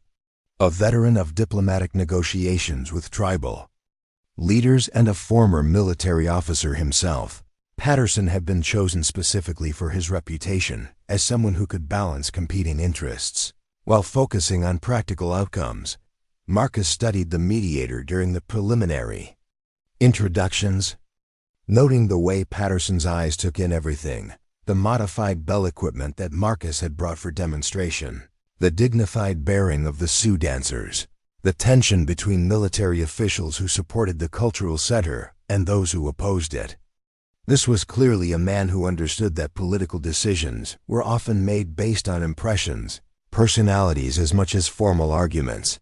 The hearing was held in Helena's territorial courthouse, an imposing stone building that seemed designed to intimidate anyone who entered seeking justice or mercy. The main courtroom had been arranged with tables for the various parties: military supporters led by Colonel Hayes, territorial officials maintaining official neutrality, tribal representatives headed by Chief Running Bear, the business opposition, organized by Harrison Wells, and Marcus's troop occupying a central position that reflected their role as both the subject and catalyst of the entire proceeding. "Ladies and gentlemen," Patterson began, his voice carrying the authority of someone accustomed to managing complex negotiations, "we are here to determine whether the proposed cultural center at Fort McKenzie serves the interests of territorial development, military effectiveness, and peaceful relations between different populations. Each party will have the opportunity to present their position, after which I will make a recommendation to the Department of the Interior." Harrison Wells opened the opposition argument with the polished presentation of a man who had built his fortune on his ability to persuade others to see complex situations through the lens of simple economics. "Honorable Mediator," Wells began, "the question before us is not whether these performers are talented or whether their intentions are good. The question is whether territorial resources should be devoted to cultural programs that delay rather than advance the practical development our region desperately needs." Wells presented charts showing population growth, agricultural expansion, and mineral extraction statistics, arguing that the territory's future lay in rapid economic development that required efficient use of land and resources. Cultural centers that celebrate Indian traditions send exactly the wrong message to potential investors and settlers, he argued. They suggest that this territory is not yet ready for the kind of modern development that will bring prosperity and eventual statehood. Captain Sterling supported Wells with military arguments that carried their own persuasive weight. "Sir, frontier security remains our primary concern. Resources devoted to cultural programs are resources not available for maintaining order and protecting settlers. Furthermore, activities that strengthen Indian cultural identity may inadvertently encourage resistance to policies designed to integrate tribal populations into territorial society." The opposition's presentation was professional, well-documented, and politically astute. Marcus felt his confidence wavering as he listened to arguments that made their artistic collaboration sound like naive idealism that ignored practical realities. "A frontier life," Colonel Hayes responded with the measured authority of an officer who had spent decades balancing idealism with pragmatism on the frontier. Mediator Patterson, respectfully, "the opposition's arguments rest on assumptions about cultural relations that our recent experience suggests may be outdated." Hayes presented a different set of statistics: incidents of violence between settlers and tribes in areas where cultural exchange programs had been established versus areas where military force remained the primary tool of frontier management. The numbers told a compelling story. Regions with active cultural bridge building showed significantly lower rates of conflict and higher levels of economic development. The cultural center proposal isn't about choosing between development and cultural sensitivity, Hayes explained. It's about recognizing that sustainable development requires the kind of peaceful coexistence that cultural understanding makes possible. What Mr. Whitfield and these dancers have created demonstrates that artistic collaboration can build trust in ways that military force and economic pressure cannot achieve. Major Sarah Hendricks, one of the few female officers in the territorial command structure, added her own perspective from experience managing civilian-military relations. "Sir, I've observed this troop's performances at 3 different installations. The effect on both military personnel and civilian audiences has been uniformly positive. Soldiers who work alongside Indian cultural advisors show better understanding of tribal perspectives, leading to fewer misunderstandings and more effective cooperation during treaty negotiations." Chief Running Bear spoke last among the formal presentations, his words translated by his daughter Anna, who had received education at both missionary schools and traditional tribal institutions. His argument cut through the political complexities to focus on fundamental questions of respect and recognition. Mediator Patterson, Chief Running Bear, said through his daughter's translation, "My people have watched promises made and broken, treaties signed and violated, cultural traditions suppressed and then grudgingly tolerated when convenient for white interests. What makes this cultural center different is that it was built from genuine artistic collaboration rather than imposed from political necessity." Anna Running Bear added her own perspective as someone who had experienced both worlds intimately. "The performances we've witnessed represent something unprecedented: white and Indian artists creating together as equals, neither group dominating or being dominated. This isn't cultural charity or educational programming designed to make Indians more acceptable to white society. This is genuine artistic partnership that creates beauty neither tradition could achieve alone." The tribal presentation included testimonials from reservation teachers, tribal council members, and young people who had attended performances. The overwhelming message was that the collaboration had given them new ways to think about their own cultural identity, not as something that had to be abandoned for success in white society, but as something that could engage with other traditions while maintaining its essential character. When Patterson called on Marcus to present his own perspective, the courthouse fell silent with the particular kind of attention that audiences reserve for speakers whose testimony might change everything. Marcus rose slowly, his hunched frame immediately visible to everyone in the room, and approached the central podium with the careful steps of someone who had learned never to take balance for granted. "Sir," Marcus began, his voice carrying clearly through the large room despite his nervousness, "6 months ago, I was a bell ringer who believed his physical limitations had determined his entire life's possibilities. I had spent 12 years in isolation, convinced that my difference made me a burden to any community that might try to include me." He paused, looking around the room at faces that represented every perspective in the cultural center debate. "These 6 dancers didn't just appreciate my music. They showed me that my limitations had actually created capabilities I had never recognized.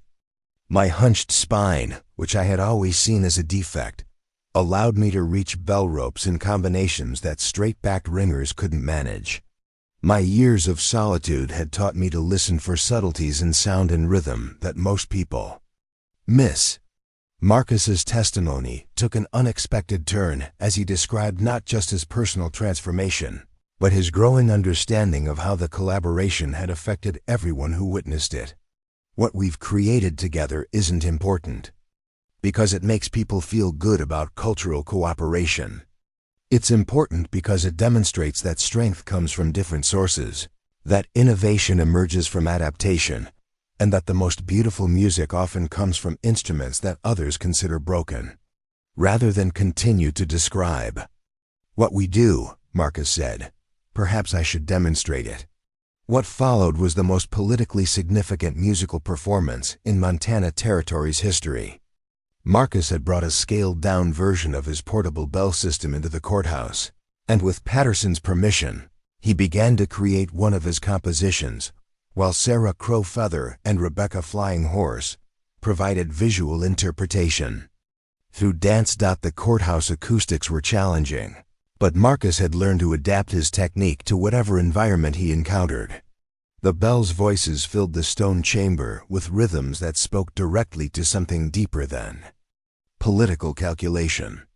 As the dancers began to move, their steps creating visual poetry that enhanced and was enhanced by the musical phrases, even the most skeptical observers found themselves drawn into something that transcended their expectations about what Native American and white collaboration could achieve. The performance lasted only 12 minutes, but its effect was immediate and profound. Harrison Wells, despite his economic arguments against the cultural center, found himself leaning forward in his seat, clearly moved by what he was witnessing. Captain Sterling's expression had shifted from professional skepticism to something approaching awe. Even the court reporter had stopped taking notes, too absorbed in the performance to maintain his clerical duties. When the music ended, mediator Patterson asked the questions that would determine the cultural center's fate. His inquiries revealed a sophisticated understanding of both the artistic and political dimensions of what he had witnessed. "Mr. Whitfield," Patterson said, "in your opinion, could this type of collaboration be taught to others, or does it depend on the unique chemistry between you and these particular dancers?" Marcus considered carefully before responding. "Sir, what we've learned about listening, about adaptation, about finding strength in difference, those principles can definitely be taught. But each collaboration has to develop organically, based on the real needs and real gifts of the people involved. You can't force this kind of partnership, but you can create conditions where it's more likely to emerge." Patterson then turned to Sarah Crowfeather. "Miss, some critics argue that institutional affiliation would compromise your cultural autonomy. How do you respond to those concerns?" "Mediator Patterson," Sarah replied, "autonomy isn't about isolation. It's about the freedom to engage with others as equals. The cultural center proposal includes guarantees that protect our right to maintain our artistic integrity while providing a platform for the kind of bridge-building work that benefits everyone." As the formal presentations concluded, Patterson opened the floor for final comments from any party. What followed surprised everyone, including Marcus and his companions. Dr. Patricia Morse, the physician who had treated Marcus at Fort Benton, stood to address the mediator. "Sir, I'd like to speak to the medical implications of this case. Mr. Whitfield's physical condition creates challenges for traveling performance, but it also demonstrates something important about human adaptation and capability. The Cultural Center would provide him with appropriate facilities to continue his work while serving as a living example that physical difference doesn't limit contribution to society." Even more surprising was the testimony of Mrs. Catherine Jameson, the rancher's wife who had been moved by their Fort Harrison performance. "Mediator Patterson, my husband and I employ both white and Indian workers on our ranch.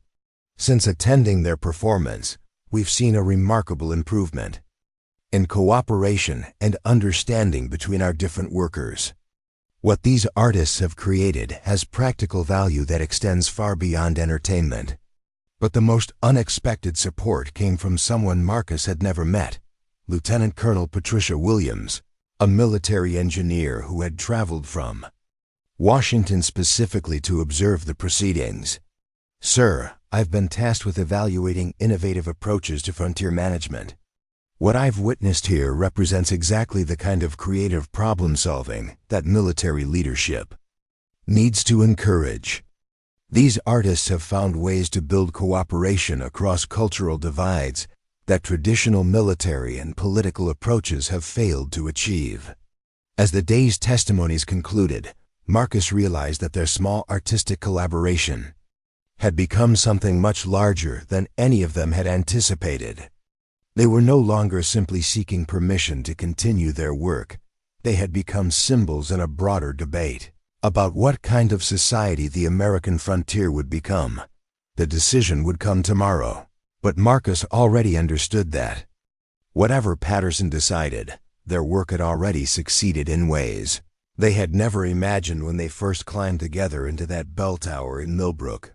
Federal mediator James Patterson emerged from his overnight deliberations with the bearing of a man who had wrestled with complexities that had no perfect solutions.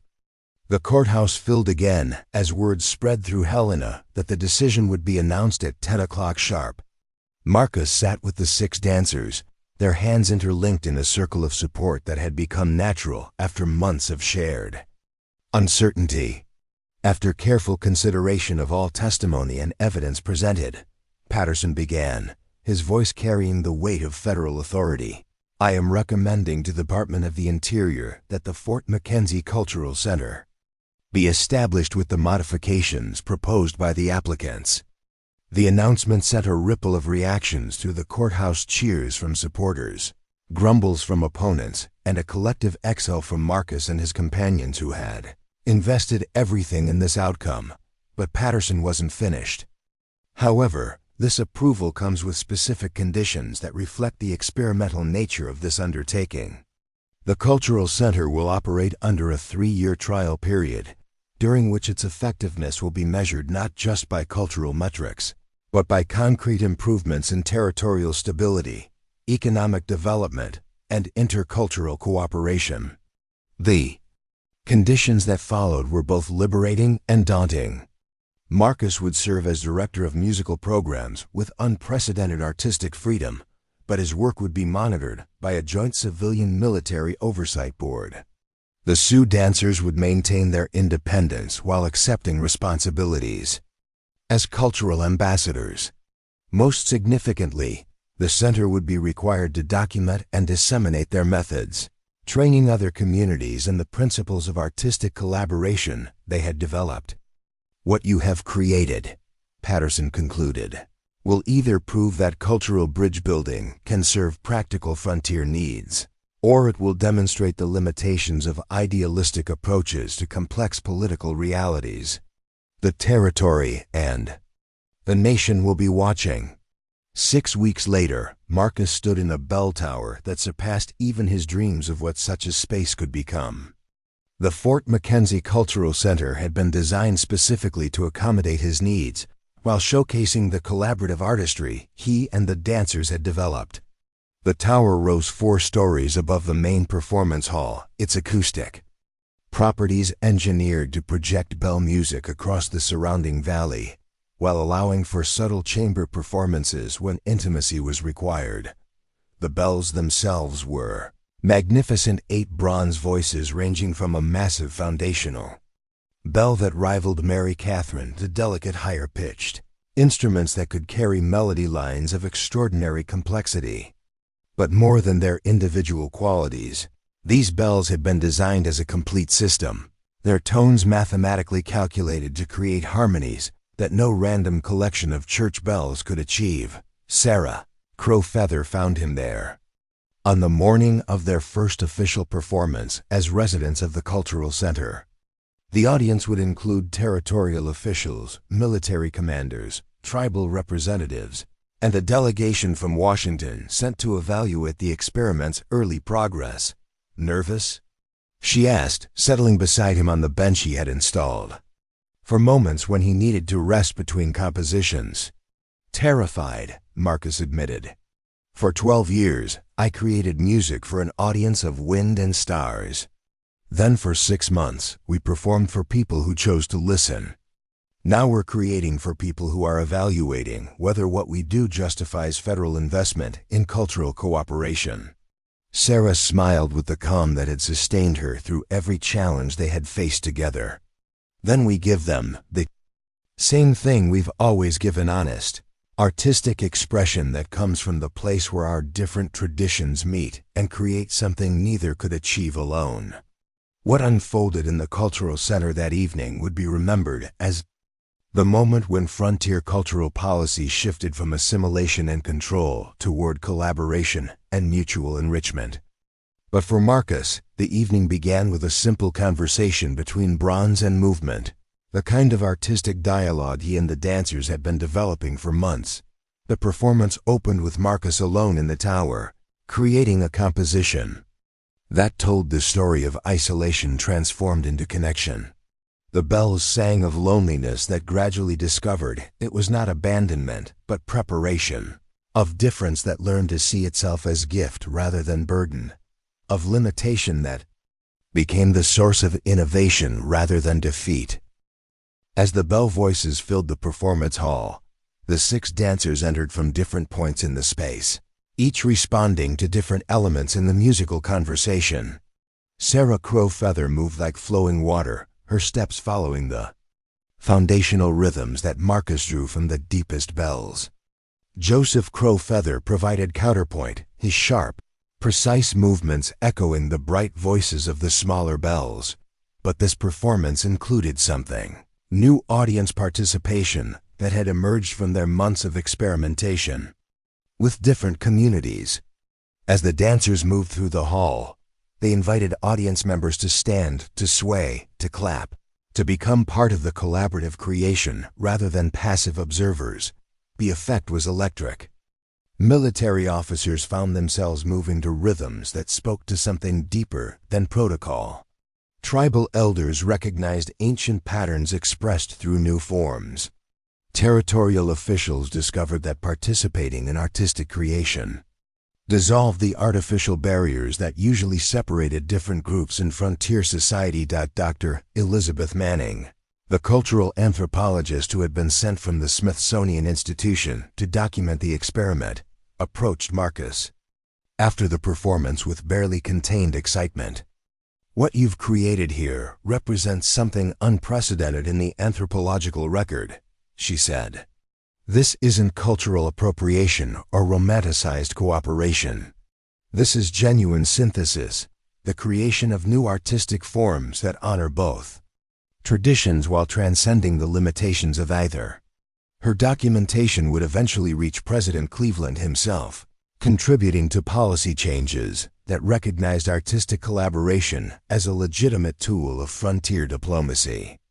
But more immediately, her presence validated what Marcus had begun to understand about their work's significance, beyond entertainment or even cultural. Bridge-building. Colonel Patricia Williams, the military engineer from Washington, provided her own assessment that carried different but equally important implications. "From a strategic perspective," she told the assembled officials, "what we witnessed tonight demonstrates problem-solving capabilities that military leadership needs to understand and support. These artists have found ways to build cooperation across differences that traditional command structures couldn't achieve." Success brought complications that Marcus had never anticipated. Within months of the cultural center's opening, they were receiving requests for consultation from military installations across the Western Territories. Other communities wanted to replicate their model, but without understanding the organic development that had made their collaboration possible, Marcus found himself traveling again, but now as a teacher rather than performer, helping other communities understand the principles behind their artistic cooperation while resisting the pressure to provide simple formulas that could be mechanically applied. Each situation required its own approach, its own patient development of trust and understanding. "The most important thing we can teach," Sarah observed during one of their planning sessions, "is that collaboration can't be imposed from outside. It has to grow from genuine recognition of what each tradition offers and genuine respect for what makes each tradition distinct." The Cultural Center became a laboratory for experimenting with different approaches to cross-cultural artistic education. They developed workshops that brought together musicians from different traditions, not to blend their differences into homogeneous fusion, but to help each tradition discover how it could enhance and be enhanced by others. For Marcus, the most profound changes were personal rather than professional. Living at the cultural center meant being part of a community in ways he had never experienced. The 6 dancers had become not just artistic collaborators, but family, their daily presence transforming his understanding of what belonging could mean. Rebecca Flying Horse, now married to a cavalry officer stationed at Fort McKenzie, had taken responsibility for teaching traditional crafts to military families.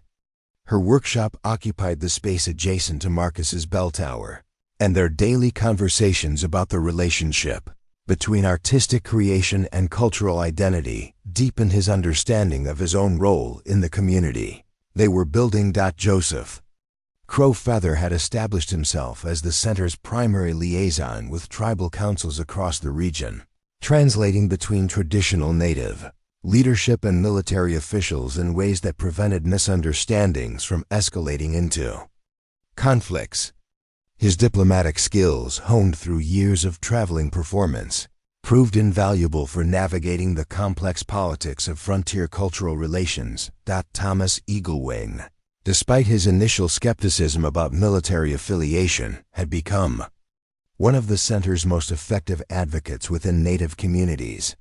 His credibility with tribal traditionalists helped convince skeptical leaders that the cultural center represented genuine partnership rather than subtle assimilation. By the end of their second year at Fort McKenzie, the effects of their work were visible across the territory. Communities that had established their own cultural exchange programs reported dramatic decreases in inter-ethnic violence. Military installations with active Native cultural advisors showed improved effectiveness in treaty negotiations and conflict prevention. More surprisingly, the economic benefits that Harrison Wells had dismissed as impossible began to materialize. Communities known for successful cultural cooperation attracted more stable populations of settlers, developed more sustainable relationships with tribal neighbors, and created the kind of social stability that encouraged long-term investment in agricultural and commercial development. Dr. Manning's annual reports documented these changes with the precision of scientific observation, but Marcus experienced them through daily interactions with people whose lives had been touched by their work. Letters arrived regularly from communities across the West, sharing stories of successful collaboration that had grown from principles developed at the cultural center. On a spring evening 3 years after the cultural center's establishment, Marcus climbed to his tower to ring the bells for evening prayers. But instead of the traditional religious sequence, he found himself creating a composition that celebrated everything they had accomplished together. The music that flowed from his bells carried joy, gratitude, and wonder at the journey that had brought him from solitary isolation to the center of a community dedicated to proving that difference could be a source of strength rather than division. As the bronze voices sang across the valley, they told the story of a hunchbacked bell ringer who had discovered that his twisted spine had never been a limitation. It had been preparation for a purpose he couldn't have imagined. Sarah Crow Feather and her companions joined him in the tower, their movements creating a visual celebration that matched the musical one. But this time, they weren't performing for an audience. They were simply expressing the joy of people who had found their calling in helping others discover that completeness comes not from having everything others expect, but from offering everything you possess in service of beauty that belongs to everyone. As the last notes faded into the Montana twilight, Marcus understood that their work was no longer an experiment to be evaluated, but a permanent part of how frontier society would develop. They had proven that artistic collaboration could serve practical needs while preserving cultural integrity. That difference could enhance rather than threaten community strength, and that the most beautiful music often comes from instruments that others consider broken. The boy, born with a hunched spine, had become a man whose twisted frame created music that straightened crooked relationships between people who had thought they could never understand each other. And in that music, in those movements, in the daily work of building bridges across differences that had seemed insurmountable, Marcus Whitfield had found what he had been seeking without knowing it, a way to be complete, not despite his limitations, but because of everything those limitations had taught him about adaptation, innovation, and the infinite possibilities that emerge when people choose. Collaboration over isolation. The bells above Fort Mackenzie continued to ring each day, calling the community to meals, to prayers, to celebrations, and to the ongoing work of proving that harmony is possible even among the most unlikely instruments.